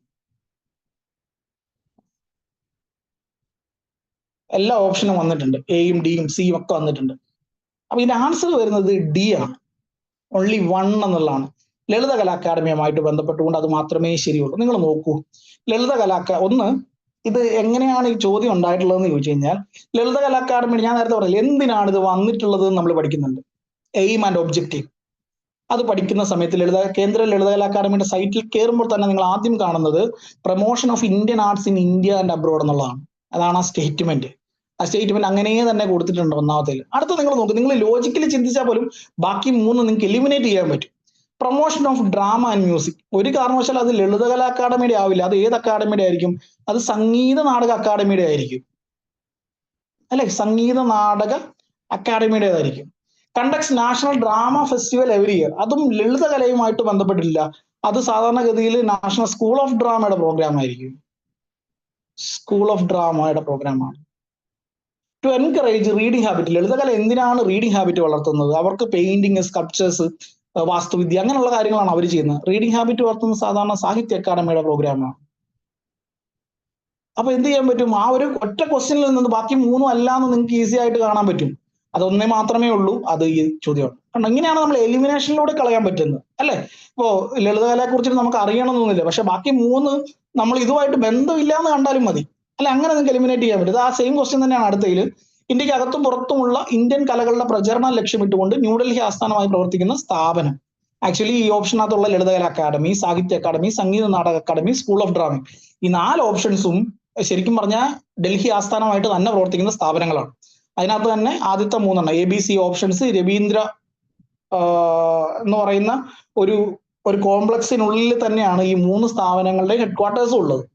അപ്പൊ അത് എങ്ങനെയാ വ്യത്യാസപ്പെട്ടിരിക്കുന്നത് ചോദിച്ചു കഴിഞ്ഞാൽ, നമ്മൾ പഠിക്കുന്ന സമയത്ത് എന്താണ് അതിന്റെ എയിം, അതിന്റെ ഒബ്ജക്റ്റീവ്സ് എന്താണെന്നും കൂടി അറിഞ്ഞെങ്കിൽ മാത്രമേ നമുക്ക് അതിന്റെ ആൻസർ ചെയ്യാൻ പറ്റൂ. നമ്മൾ വിചാരിക്കുന്നത് എല്ലാം ഡൽഹിയിൽ തന്നെയാണല്ലോ, എല്ലാ കലയുമായിട്ട് ബന്ധപ്പെട്ടിട്ടുണ്ട്. അപ്പൊ എങ്ങനെയാണ് ആൻസറിലേക്ക് എത്തുക? ആൻസറിലേക്ക് എത്തണമെങ്കിൽ നമ്മൾ അത് പഠിച്ചെങ്കിൽ മാത്രമേ പറ്റുള്ളൂ. പഠിക്കാതെ ഇതിന്റെ ആൻസർ എഴുതാനേ പറ്റില്ല, അല്ലെ? ഇതിന്റെ ആൻസർ നിങ്ങൾക്ക് എലിമിനേറ്റ് ചെയ്ത് കളയാൻ പറ്റും, ബാക്കിയല്ല. അടുത്ത് നോക്കൂ, പുരോഗമന കലാസാഹിത്യ പ്രസ്ഥാനം ഫോംഡ് ഇൻ 1990, 81, 85, 91. പുരോഗമന കലാസാഹിത്യ പ്രസ്ഥാനം അറിയുമോ? ഒരു ഗസ് പറയും, വർഷമാണ്, ഒരു ഗസ് പറയും. ഡി പറയുന്നുണ്ട്. എല്ലാവരും പറയൂ. നമ്മൾ ഇത്രയും മിടുക്കരായിട്ടുള്ള ആൾക്കാർ, സെക്രട്ടേറിയറ്റ് ടെസ്റ്റിന് പഠിക്കാനിരിക്കുന്ന ആൾക്കാർ, അല്ലെ? ഇതിലും വലിയ ചോദ്യങ്ങളെ നേരിടേണ്ട ആൾക്കാരാണ്. അപ്പൊ നിങ്ങൾ ധൈര്യമായിട്ട് പറയും. നിങ്ങൾ എന്തിനാണ് പറയാതിരിക്കുന്നതെന്ന് എനിക്ക് മനസ്സിലാവുന്നില്ല. ആൻസർ പറയാതിരിക്കുന്നുണ്ട്, പ്രത്യേകിച്ച് നമ്മൾ അതുകൊണ്ട് പഠിക്കുവോ? പറയാതിരുന്ന് പഠിക്കുവോ? എനിക്ക് അറിഞ്ഞുകൂടാ കേട്ടോ. തെറ്റാണെങ്കിൽ ധൈര്യമായിട്ട് പറയും.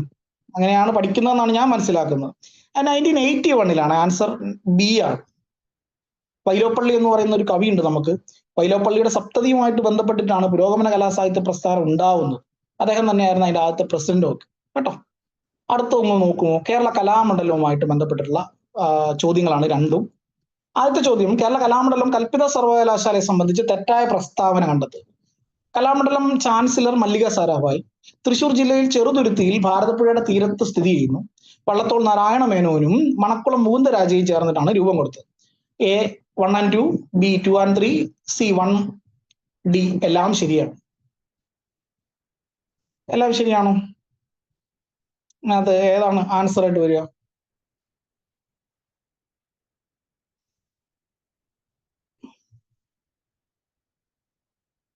ഏതാണ് ആൻസർ ആയിട്ട് വരിക? All are correct. എല്ലാവരും ഓൾ ആർ കറക്റ്റ് ആണ് പറയുന്നത്. പക്ഷെ ഈ ക്വസ്റ്റ്യൻ PSC ക്യാൻസൽ ചെയ്തൊരു ക്വസ്റ്റ്യൻ ആണ്. അതെന്താണെന്നറിയോ? എനിക്ക് തോന്നുന്നത് ക്യാൻസൽ ചെയ്യാനുള്ള കാരണം മണക്കുളം മുകുന്ദരാജ എന്നല്ല, ശരിക്കും അദ്ദേഹത്തിന്റെ പേര് മാങ്കുളം മുകുന്ദരാജ എന്നായിരുന്നു. മാങ്കുളം എന്നുള്ള ആ ഒരു ടേം കൊണ്ടിട്ടാണ് ക്വസ്റ്റ്യൻ ക്യാൻസൽ ആയി പോയത്. ക്വസ്റ്റ്യൻ ശരിക്കും ക്യാൻസൽ ചെയ്തു കേട്ടോ. ശരിക്കും പറഞ്ഞു കഴിഞ്ഞാൽ അവിടെ മാങ്കുളം മുകുന്ദരാജ എന്നാണെന്നെല്ലാം ശരിയാണ് എന്നുള്ളതാണ് ആൻസർ. അതല്ലാത്ത പക്ഷം അത് ഫൈനൽ കീ വന്ന സമയത്ത് പ്രൊവിഷണൽ കീയിൽ D ആയിരുന്നു. ഫൈനൽ കീ വന്നപ്പോൾ ആ ക്വസ്റ്റ്യൻ എന്ത് ചെയ്തു? ക്യാൻസൽ ആക്കി കളഞ്ഞു. ഞാൻ നേരത്തെ പറഞ്ഞതുപോലെ അതാ ഒരു ക്വസ്റ്റ്യൻ.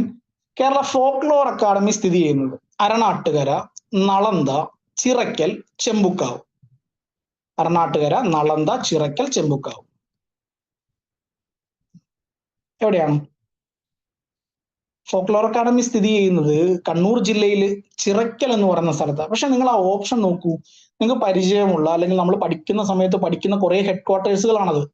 ഓപ്ഷൻ A ആയിട്ടുള്ള അരണാട്ടുകരയിലാണ് നമ്മുടെ കേരളത്തിലെ സ്കൂൾ ഓഫ് ഡ്രാമ സ്ഥിതി ചെയ്യുന്നത്. സ്കൂൾ ഓഫ് ഡ്രാമയുടെ ഹെഡ്ക്വാർട്ടേഴ്സ് ആണ് അരണാട്ടുകരയിൽ. നളന്ദ എന്ന് പറയുന്നത് നമ്മുടെ വൈലോപ്പള്ളി സംസ്കൃതി ഭവന്റെ ഹെഡ്ക്വാർട്ടേഴ്സിന്റെ പേരാണ് നളന്ദ എന്ന് പറയുന്നത്. ചെമ്പുക്കാവ് എന്ന് പറയുന്നത് നമ്മുടെ ലളിതകല അക്കാദമിയുടെ ഹെഡ്ക്വാർട്ടേഴ്സിന്റെ സ്ഥലമാണ്. അപ്പൊ ഒരു ഓപ്ഷനിൽ തന്നെ പല സ്ഥലങ്ങളിൽ ഇത് ഒളിഞ്ഞിരിപ്പുണ്ട്. അല്ലെ? അപ്പൊ അങ്ങനെയാണ് നമ്മൾ എന്ത് ചെയ്യുക, ആൻസറിലേക്ക് എത്തുക. അടുത്ത ചോദ്യം നോക്കിയേ. കേരള ഫോക്ലോർ അക്കാദമിയുടെ ആദ്യത്തെ ചെയർമാൻ, ഫോക്ലോർ അക്കാദമിയുടെ ആദ്യത്തെ ചെയർമാൻ രാഘവൻ പയ്യനാട്, ഭാർഗവൻ പിള്ള, CJ കുട്ടപ്പൻ, കീച്ചേരി രാഘവൻ.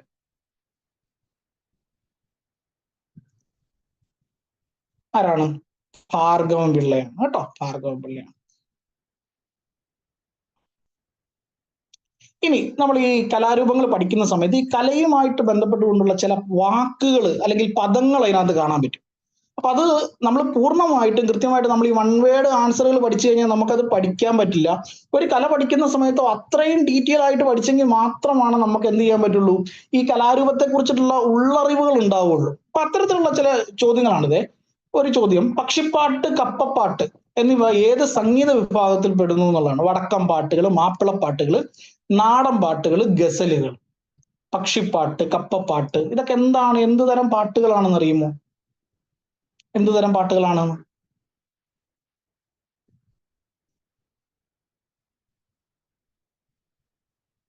മാപ്പിളപ്പാട്ടുകളുടെ ഗണത്തിൽ പെടുന്നതാണ് കേട്ടോ, മാപ്പിളപ്പാട്ടുകളുടെ ഗണത്തിൽ. ഇനി നോക്കിയേ, അടുത്ത ചോദ്യം, കഥകളിയിലെ ആദ്യത്തെ ചടങ്ങിന്റെ പേരെന്താണെന്നാണ്. കഥകളിയിലെ ആദ്യത്തെ ചടങ്ങിന്റെ പേര്. തിരനോട്ടം, പുറപ്പാട്, കേളികൊട്ട്, തോടയം.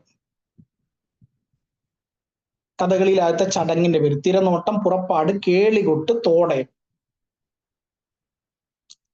അത് കുറെ ആൾക്കാർക്ക് അറിയാം അല്ലെ? സി, കേളികൊട്ടാണ്. ഇതിനകത്ത് തന്നെ നമുക്ക് ഈ ഓപ്ഷൻ 4 കൂടി പഠിക്കാൻ പറ്റും. തിരനോട്ടം എന്ന് പറയുന്നത് കഥകളിയിൽ ആദ്യം പാടുന്ന പാട്ടാണ്. കഥകളി ആരംഭിച്ചതിന് ശേഷം ആദ്യമായിട്ട് പാടുന്ന പാട്ടാണ് തിരനോട്ടം.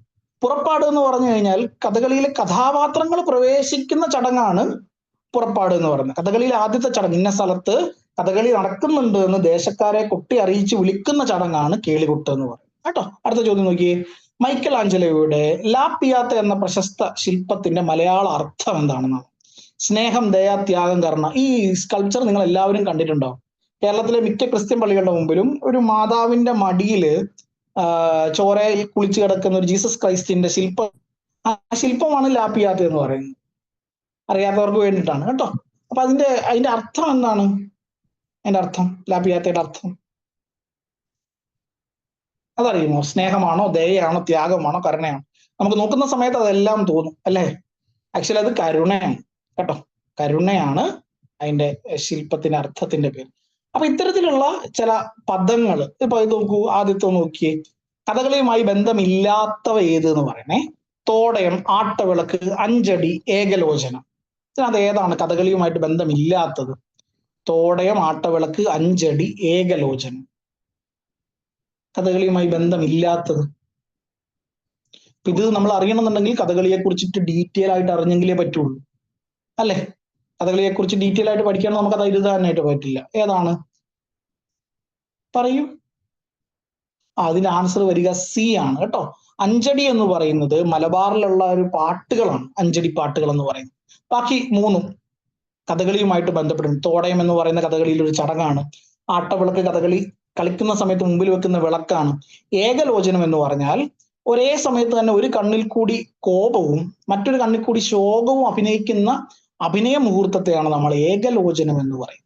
ഒരു സമയത്ത് തന്നെ ഒരു കണ്ണിലൂടെ കോപവും മറ്റൊരു കണ്ണിലൂടെ ശോകവും അഭിനയിക്കുന്ന അഭിനയ മുഹൂർത്തത്തെയാണ് നമ്മൾ എന്തെന്ന് പറയാ, ഏകലോചനം എന്ന് പറയും കേട്ടോ. അപ്പൊ അങ്ങനെ ഉണ്ടെങ്കിൽ മാത്രമാണ് നമുക്കത് ആൻസർ ചെയ്യാൻ പറ്റും. അടുത്തത് നോക്കിയേ, ഭൈരവിക്കോലം ഏത് കലയുമായി ബന്ധപ്പെട്ടിരിക്കുന്നു? ഭൈരവിക്കോലം കുമ്മാട്ടികളി, പടയണി, മുടിയേറ്റ്, പൂരക്കളി. ഭൈരവിക്കോലം, ഭൈരവിക്കോലം, ഭൈരവിക്കോലം. ഭൈരവിക്കോലം എന്ന് പറഞ്ഞാല് എന്തുമായിട്ട് ബന്ധപ്പെട്ടിട്ടാണ് ഭൈരവിക്കോലം? ഭൈരവിക്കോലം പടയണിയുമായിട്ട് ബന്ധപ്പെട്ടാണ്. പടയണിയില് കോലങ്ങൾക്ക് ഭയങ്കരമായിട്ടുള്ള പ്രാധാന്യമുണ്ട്. ഭൈരവിക്കോലം, യക്ഷിക്കോലം, പക്ഷിക്കോലം, കാലാരിക്കോലം, മറുതക്കോലം എന്നൊക്കെ പറഞ്ഞിട്ടുള്ള കോലങ്ങളുണ്ട്. അപ്പൊ ഓരോ കോലങ്ങളും എന്തിനാണെന്ന് നമ്മൾ ക്ലാസ്സുകളിൽ പഠിക്കും. അപ്പൊ അങ്ങനെ പഠിക്കുമ്പോഴാണ് നമുക്ക് എന്ത് ചെയ്യാൻ പറ്റുക, അതിന്റെ ആൻസർ ചെയ്യാൻ പറ്റും കേട്ടോ. പടയണിയാണ്. അടുത്തത്, ഏത് ജാതിക്കാരാണ് തിറയാട്ടം നടത്തുന്നത്? തിറയാട്ടം.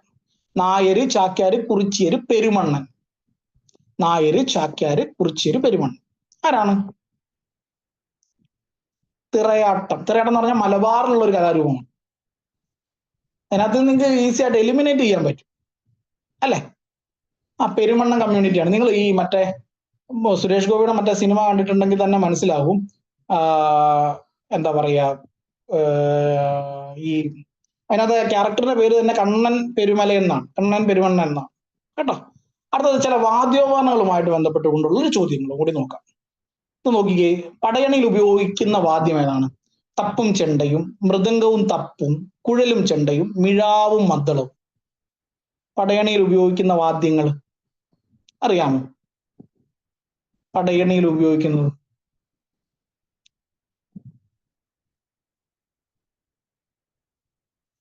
പടയണിയിൽ ഉപയോഗിക്കുന്ന വാദ്യങ്ങൾ എന്ന് പറഞ്ഞു കഴിഞ്ഞാല് തപ്പും ചെണ്ടയുമാണ് കേട്ടോ. തപ്പും ചെണ്ടയുമാണ്. തപ്പാണ് പ്രധാന വാദ്യോപകരണം എന്ന് പറയും. അതുപോലെ തന്നെ കൂത്തിന് ഉപയോഗിക്കുന്ന വാദ്യം ഏതാണ്? മൃദംഗം, തബല, വീണ, മിഴാവ്. ഏതാണ് കൂത്തിൽ ഉപയോഗിക്കുക? കൂത്തിൽ ഉപയോഗിക്കുന്നത് കൂത്തിൽ ഉപയോഗിക്കുന്നത് മിഴാവാണ് അല്ലെ? കൂത്തിൽ ഉപയോഗിക്കുന്നത് മിഴാവാണ്. ഇനി കഥകളിയിൽ ഉപയോഗിക്കുന്നു ചെണ്ട, ചേങ്ങില, ഇലത്താളം, ശുദ്ധമദ്ദളം. ചെണ്ട, ചേങ്ങില, കുഴലിടയ്ക്ക. ചെണ്ട, ഇലത്താളം, ഇടയ്ക്ക, ശുദ്ധമദ്ദളം. ശുദ്ധമദ്ദളം, ചേങ്ങില, ഇടയ്ക്ക, ഇലത്താളം. ഇതിനകത്ത് ഏതാ വരിക? കഥകളിയിൽ ഉപയോഗിക്കുന്നത്. കഥകളിയിൽ ഉപയോഗിക്കുന്നത്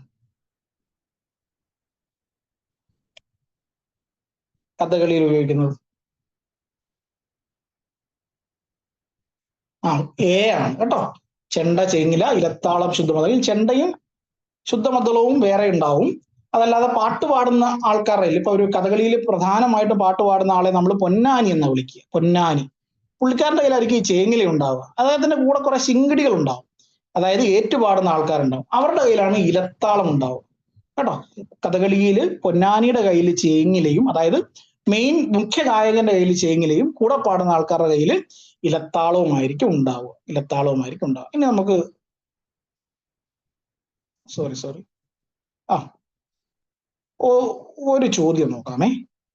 ഞാൻ നേരത്തെ പറഞ്ഞ പോലെ SCERTക്ക് എത്രമാത്രം ഇമ്പോർട്ടൻസ് ഉണ്ട് എന്നുള്ളതിന് ഭയങ്കര എക്സാമ്പിൾ പറയാൻ പറ്റുന്ന ഒരു ചോദ്യമാണ്. അത് പ്യുവർ SCERT ക്വസ്റ്റ്യൻ ആണ്. അതായി കാണുന്നത്.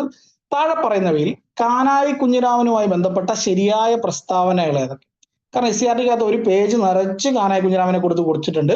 അതിനകത്ത് നിന്ന് അങ്ങനെ തന്നെ ചോദിച്ചൊരു ചോദ്യമാണ്. കേരളീയ വാസ്തുശില്പി, കണ്ണൂർ ജില്ലയിലെ കാനായി ഗ്രാമത്തിൽ ജനനം. KCS പണിക്കര്, ധനപാലൻ എന്നിവരുടെ ശിഷ്യൻ. 3 രാജാ രവിവർമ്മ അവാർഡ്, തിക്കുറിശി അവാർഡ് എന്നിവ നേടി. 4 ചെന്നൈയിലെ ഗവൺമെന്റ് ഫൈൻ ആർട്സ് കോളേജ്, ലണ്ടനിലെ slate school of fine arts എന്നിവിടങ്ങളിൽ പഠനവും പരിശീലനവും. Option A 1, 3, 4, B 1, 2, 4, C 2, 3, 4, D 1, 2, 3. ഇത് പക്ക SCERT ക്വസ്റ്റ്യൻ ആണ്. SCERTൽ നിന്ന് അങ്ങനെ തന്നെ സ്റ്റേറ്റ്മെന്റുകൾ അങ്ങനെ തന്നെ എഴുതിയെടുത്തൊരു ചോദ്യമാണ്. അത് ഏതാണ് ശരിയായ പ്രസ്താവനകൾ? കേരളീയ വാസ്തുശില്പി, കണ്ണൂർ ജില്ലയിലെ കാനായി ഗ്രാമത്തിൽ ജനനം. KCS പണിക്കര്, ധനപാലൻ എന്നിവരുടെ ശിഷ്യൻ. രാജാ രവിവർമ്മ അവാർഡ്, തിക്കുറിശി അവാർഡ് എന്നിവ നേടി. ചെന്നൈയിലെ ഗവൺമെന്റ് ഫൈൻ ആർട്സ് കോളേജ്, ലണ്ടനിലെ state school of fine arts എന്നിവിടങ്ങളിൽ പഠനവും പരിശീലനവും. പിന്നെ അത് കാനായി കുഞ്ഞിരാമനുമായിട്ട് ബന്ധപ്പെട്ട പ്രസ്താവനകൾ അതൊക്കെയാണ്. പെട്ടെന്ന് പറയാമോ? ഏതൊക്കെയാണ് കാനായി കുഞ്ഞിരാമനുമായിട്ട് ബന്ധപ്പെട്ടിട്ടുള്ള പ്രസ്താവന?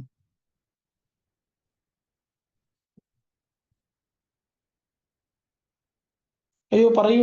സ്റ്റേറ്റ്മെന്റ് ആയതുകൊണ്ടാണ് മിണ്ടാത്തത്.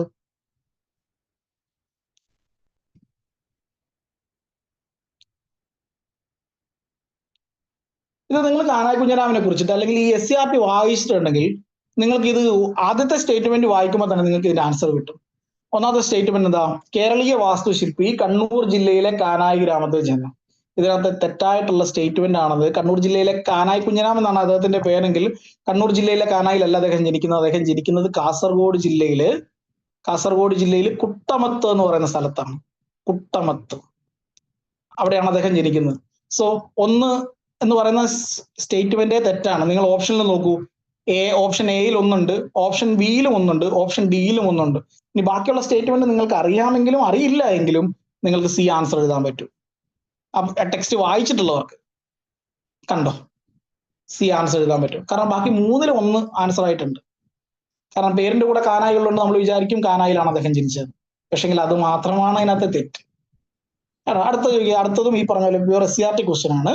കോൽകളിയെ സംബന്ധിച്ച് താഴെ പറയുന്ന പ്രസ്താവനകളിൽ ശരിയായിട്ടുള്ളത് ഏത്? വടക്കൻ കേരളത്തിൽ അവതരിപ്പിക്കപ്പെട്ടു വരുന്നു. വൃത്തരൂപത്തിൽ ചലിക്കുന്ന 16 അവതാരകർ. ശരീരനിലകൾക്കും നൃത്ത സംവിധാനത്തിനും കളരിപ്പയറ്റിനോട് സാദൃശ്യമുണ്ട്. 1ഉം 2ഉം മാത്രം, 2ഉം 3ഉം മാത്രം, 1ഉം 3ഉം മാത്രം, ഇതെല്ലാമാണ്. ഏതാണ് ആൻസർ വരിക? കോൽക്കളി SCERTൽ നിന്ന് വന്നിട്ടുള്ള അങ്ങനെ തന്നെ ചോദിച്ചിട്ടുള്ള ഒരു ചോദ്യം. നമ്മൾ നേരത്തെ പറഞ്ഞ റെഫറൻസ് ഇല്ലേ, ആ റെഫറൻസിൽ നിന്ന് അങ്ങനെ തന്നെ ചോദിച്ചത്. ഏതാണ് ആൻസർ വരിക കോൽക്കളിയുമായിട്ട് ബന്ധപ്പെട്ടിട്ട്? ആൻസർ ഡി ആണ് കേട്ടോ, ഡി. ഇതെല്ലാം ശരിയാണ്, കോൽക്കളിയുമായിട്ട് ബന്ധപ്പെട്ടുകൊണ്ട് ഇതെല്ലാം ശരിയാണ്. ഇത്തരത്തിൽ SCRT-യിൽ നിന്ന് അങ്ങനെ തന്നെ ചോദിച്ചിട്ടുള്ള ഒരു 2 ചോദ്യം കൂടി നിങ്ങളുടെ മുമ്പിലേക്ക് കാണിക്കുകയാണ്.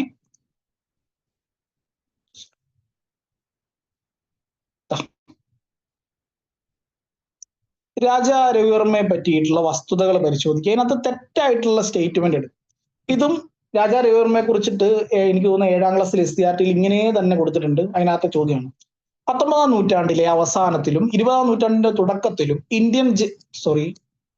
ഇന്ത്യൻ കലയെ ജനകീയമാക്കുന്നതിൽ രവിവർമ്മ നിർണായക പങ്ക് വഹിച്ചു. ബി, രവിവർമ്മയുടെ കലാസൃഷ്ടികൾ പ്രധാനമായും ഇന്ത്യൻ പുരാണങ്ങളെയും ഇതിഹാസങ്ങളെയും ചുറ്റിപ്പറ്റിയാണ്. 3, അദ്ദേഹത്തിന്റെ ചിത്രങ്ങൾ അവയുടെ സൗന്ദര്യം, നൈപുണ്യത്തോടെയുള്ള നിർവഹണം, ഇന്ത്യൻ പാശ്ചാത്യ കലാപരമായ ഘടകങ്ങളുടെ അതുല്യമായ മിശ്രിതം എന്നിവയാൽ ആഘോഷിക്കപ്പെടും. 4, എച്ചിങ് പ്രിന്റിംഗ് ടെക്നിക്ക് ഉപയോഗിച്ച ആദ്യത്തെ ഇന്ത്യൻ കലാകാരിൽ ഒരാളാണ് രവിവർമ്മ. അദ്ദേഹത്തിന്റെ കലാസൃഷ്ടികളുടെ വൻതോതിലുള്ള നിർമ്മാണത്തിനും വ്യാപകമായ പ്രചരണത്തിനും കാരണമായി. ഇതിനകത്ത് തെറ്റായിട്ടുള്ളത് ഏത് എന്നുള്ളതാണ്. തെറ്റായിട്ടുള്ളത് ഏത്? ആ പുസ്തകം വായിക്കുന്ന ഒരാൾക്ക് ഈ ഓപ്ഷൻസ് വായിക്കുമ്പോൾ തന്നെ മനസ്സിലാവും ഇതിൽ ഒരെണ്ണം തെറ്റാണ്, ബാക്കി 3 ശരിയാണ്. അപ്പൊ കൃത്യമായിട്ട് എന്ത് ചെയ്യാൻ പറ്റും? നിങ്ങൾക്ക് ആൻസറിലേക്ക് എത്താൻ പറ്റും. ഏതാണെന്ന് അറിയോ ആ തെറ്റായിട്ടുള്ള പ്രസ്താവന?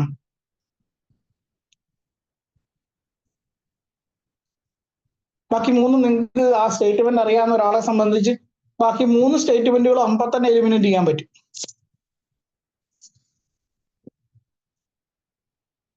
രാജാ രവിവർമ്മയുമായിട്ട് ബന്ധപ്പെട്ടിട്ട് തെറ്റായിട്ടുള്ളത് അറിയുമോ?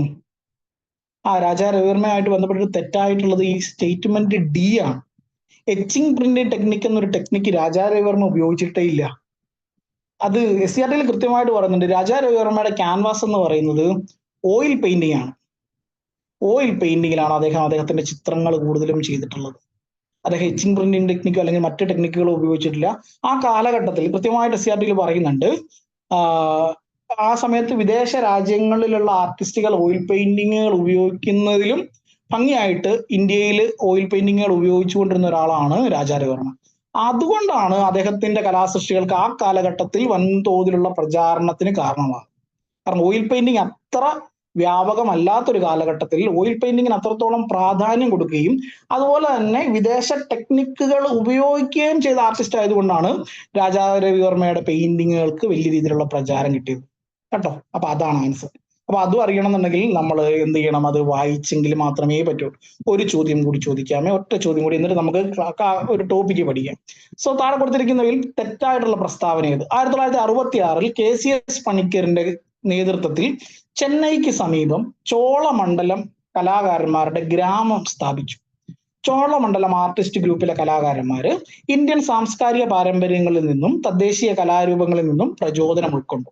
3, കലാകാരന്മാർക്ക് ജീവിക്കാനും പ്രവർത്തിക്കാനും സഹകരിക്കാനും ഗ്രാമം സഹായകരമായ അന്തരീക്ഷം നൽകി. KP കൃഷ്ണകുമാർ, അലക്സ് മാത്യു എന്നീ കലാകാരന്മാർ ചോളമംഗലം ആർട്ട് ഗ്രൂപ്പിന്റെ ഭാഗമായിരുന്നു. ഇതും പ്യുവർ SCRT ക്വസ്റ്റ്യൻ ആണ്. SCRT-യിൽ നിന്ന് അങ്ങനെ മാത്രം ചോദിച്ചൊരു ചോദ്യമാണ്. അറിയാമോ? KCS പണിക്കരെ കുറിച്ചിട്ടും അദ്ദേഹത്തിന്റെ ചോളമണ്ഡലം കലാഗ്രാമത്തെ കുറിച്ചിട്ടും നമ്മൾ SCRT-യിൽ പഠിക്കുന്നുണ്ട്. അത് ആ റെഫറൻസിൽ നിന്ന് മാത്രം ചോദിച്ചാണ്. അപ്പൊ നമ്മൾ ആ റെഫറൻസ് കാണാത്തത് കൊണ്ടാണ് നമുക്ക് ആ ചോദ്യത്തോട് നമ്മൾ എന്ത് ചെയ്യുന്നത്? വിമുഖത കാണിക്കുന്നത് അല്ലെ. നമുക്ക് പറയാൻ പറ്റാത്തത് എന്തുകൊണ്ടാണ്? നമ്മൾ ആ ചോദ്യം കണ്ടിട്ടില്ല. അപ്പൊ നമ്മൾ ഓർക്ക് ഇതൊക്കെ ചോദിക്കേണ്ട കാര്യമുണ്ട്, ഇതൊക്കെ എന്ത് ചോദ്യമാണ്. പക്ഷെ എങ്കിൽ ക്ലാസ്സുകളിൽ നമ്മൾ SCRT പാഠഭാഗങ്ങൾ പഠിച്ചു പോകുമ്പോൾ നമ്മൾ കൃത്യമായിട്ട് എന്ത് ചെയ്യും? ഇത് പഠിച്ചു പോകും. ഇതിന്റെ ആൻസർ വരിക ഡി ആണ് കേട്ടോ. ഈ KP കൃഷ്ണകുമാർ, അലക്സ് മാത്യു ഒന്നും ചോളമണ്ഡലം കലാഗ്രാമത്തിലെ ആർട്ടിസ്റ്റുകൾ ആയിരുന്നില്ല. അതാണ് അതിനകത്ത് ആൻസർ ആയിട്ട് വരുന്നത്. അപ്പം ഇനിയും ക്വസ്റ്റ്യൻസ് ഉണ്ട്. നമുക്ക് സമയമില്ലാത്തത് കൊണ്ടാണ് നമ്മൾ ഇവിടെ കൊണ്ട് ഈ ഒരു സെഷൻ അവസാനിപ്പിക്കുകയാണ്. നമ്മൾ 3ാമത്തെ ചോദ്യത്തിലേക്ക് അല്ലെങ്കിൽ 3ാമത്തെ ഭാഗത്തിലേക്ക് കിടക്കണം. നമുക്കൊരു ടോപ്പിക്ക് എങ്ങനെയാണ് നമ്മൾ ക്ലാസ്സുകളിൽ ഒരു ടോപ്പിക്ക് പഠിക്കുന്നത് നോക്കാം. അപ്പൊ ഞാനിന്ന് നിങ്ങളായിട്ട് പഠിപ്പിക്കുന്ന ടോപ്പിക് എന്ന് പറയുന്നത് കൂടിയാട്ടം എന്ന് പറയുന്ന ടോപ്പിക്കാണ്. പെട്ടെന്ന് പഠിപ്പിക്കുക. ഒരു 15 മിനിറ്റ് കൊണ്ട് ഞാനിത് എന്റെ ടോപ്പിക്കുകൾ അവസാനിപ്പിക്കും. കൂടിയാട്ടം എന്ന് പറയുന്നത് നിങ്ങൾ കേട്ടിട്ടുണ്ടാവുന്ന ഒരു കലാരൂപമാണ് അല്ലെ. കൂത്ത് അല്ലെങ്കിൽ കൂടിയാട്ടം പോലെയുള്ള കലാരൂപങ്ങൾ കേരളത്തിന് അല്ലെങ്കിൽ നമ്മുടെ ഭാഷയിൽ നമ്മുടെ സംസ്കാരത്തിലൊക്കെ നൽകിയിട്ടുള്ള സംഭാവനകൾ എന്ന് പറഞ്ഞു കഴിഞ്ഞാൽ വളരെ അധികമാണ്. കൂടിയാട്ടം എന്ന് പറയുന്നത് നമുക്കറിയാം യുനെസ്കോയുടെ പൈതൃക പട്ടികയിൽ കേരളത്തിൽ നിന്നും ഇടം നേടിയിട്ടുള്ള ഒരു കലാരൂപമാണ് കൂടിയാട്ടം എന്ന് പറയുന്നത്. 2001 കൂടിയാട്ടം എന്ന് പറയുന്ന കലാരൂപം യുനെസ്കോയുടെ പൈതൃക പട്ടികയിൽ ഇടം നേടുന്നത്. ഇതുപോലെ തന്നെ കേരളത്തിൽ നിന്ന് മറ്റൊരു കലാരൂപം കൂടി യുനെസ്കോയുടെ പൈതൃക പട്ടികയിൽ ഇടം നേടിയിട്ടുണ്ട്. ഏതാണെന്ന് അറിയുമോ? കൂടിയാട്ടം അല്ലാതെ മറ്റൊരു കലാരൂപം കൂടി നമ്മുടെ ഈ യുനെസ്കോയുടെ പൈതൃക പട്ടികയിലേക്ക് ഇടം നേടിയിട്ടുണ്ട്. ഏതാണെന്ന് അറിയാമോ? ആർക്കെങ്കിലും ഒന്ന് പറയാമോ നോക്കി.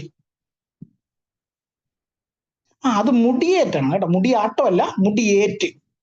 നമ്മൾ മധ്യ കേരളത്തിലൊക്കെ കാണുന്ന മുടിയേറ്റാണ്. മുടിയേറ്റ് 2010 യുനെസ്കോയുടെ പൈതൃക പട്ടികയിൽ ഇടം നേടുന്നത്. മറ്റേത് കൂടിയാട്ടം എന്ന് പറയുന്നത് 2001 യുനെസ്കോയുടെ പൈതൃക പട്ടികയിൽ ഇടം നേടി.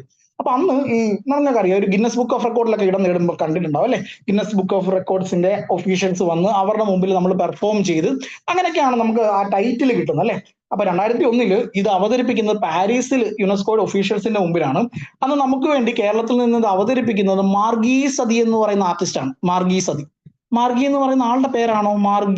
മാർഗി എന്ന് പറയുന്ന ഒരാളുടെ പേരാണോ? അല്ല കേട്ടോ. മാർഗി എന്ന് പറയുന്നത് തിരുവനന്തപുരം ആസ്ഥാനമായിട്ട് പ്രവർത്തിക്കുന്ന ഒരു സ്ഥാപനമാണ്. അപ്പൊ സതീദേവി എന്നാണ് അമ്മയുടെ പേര്. സതീദേവി മാർഗിയിൽ എത്തിയതിനു ശേഷമാണ് മാർഗി സതി എന്ന് പേര് മാറ്റുന്നത്. അപ്പൊ മാർഗി സതിയാണ് 2001 നമുക്ക് വേണ്ടിയിട്ട് എന്ത് ചെയ്തിട്ടുള്ളത്? ഈ കലാരൂപം യുനെസ്കോയുടെ മുമ്പിൽ ഇത് അവതരിപ്പിക്കുന്നത് പാരീസിൽ. അന്ന് ഈ പെർഫോമൻസിന് ശേഷം യുനെസ്കോ നമ്മുടെ ഈ കൂടിയാട്ടം എന്ന് പറയുന്ന കലാരൂപത്തിന് കൊടുത്തൊരു ടൈറ്റിലാണ് മനുഷ്യരാശിയുടെ അനശ്വര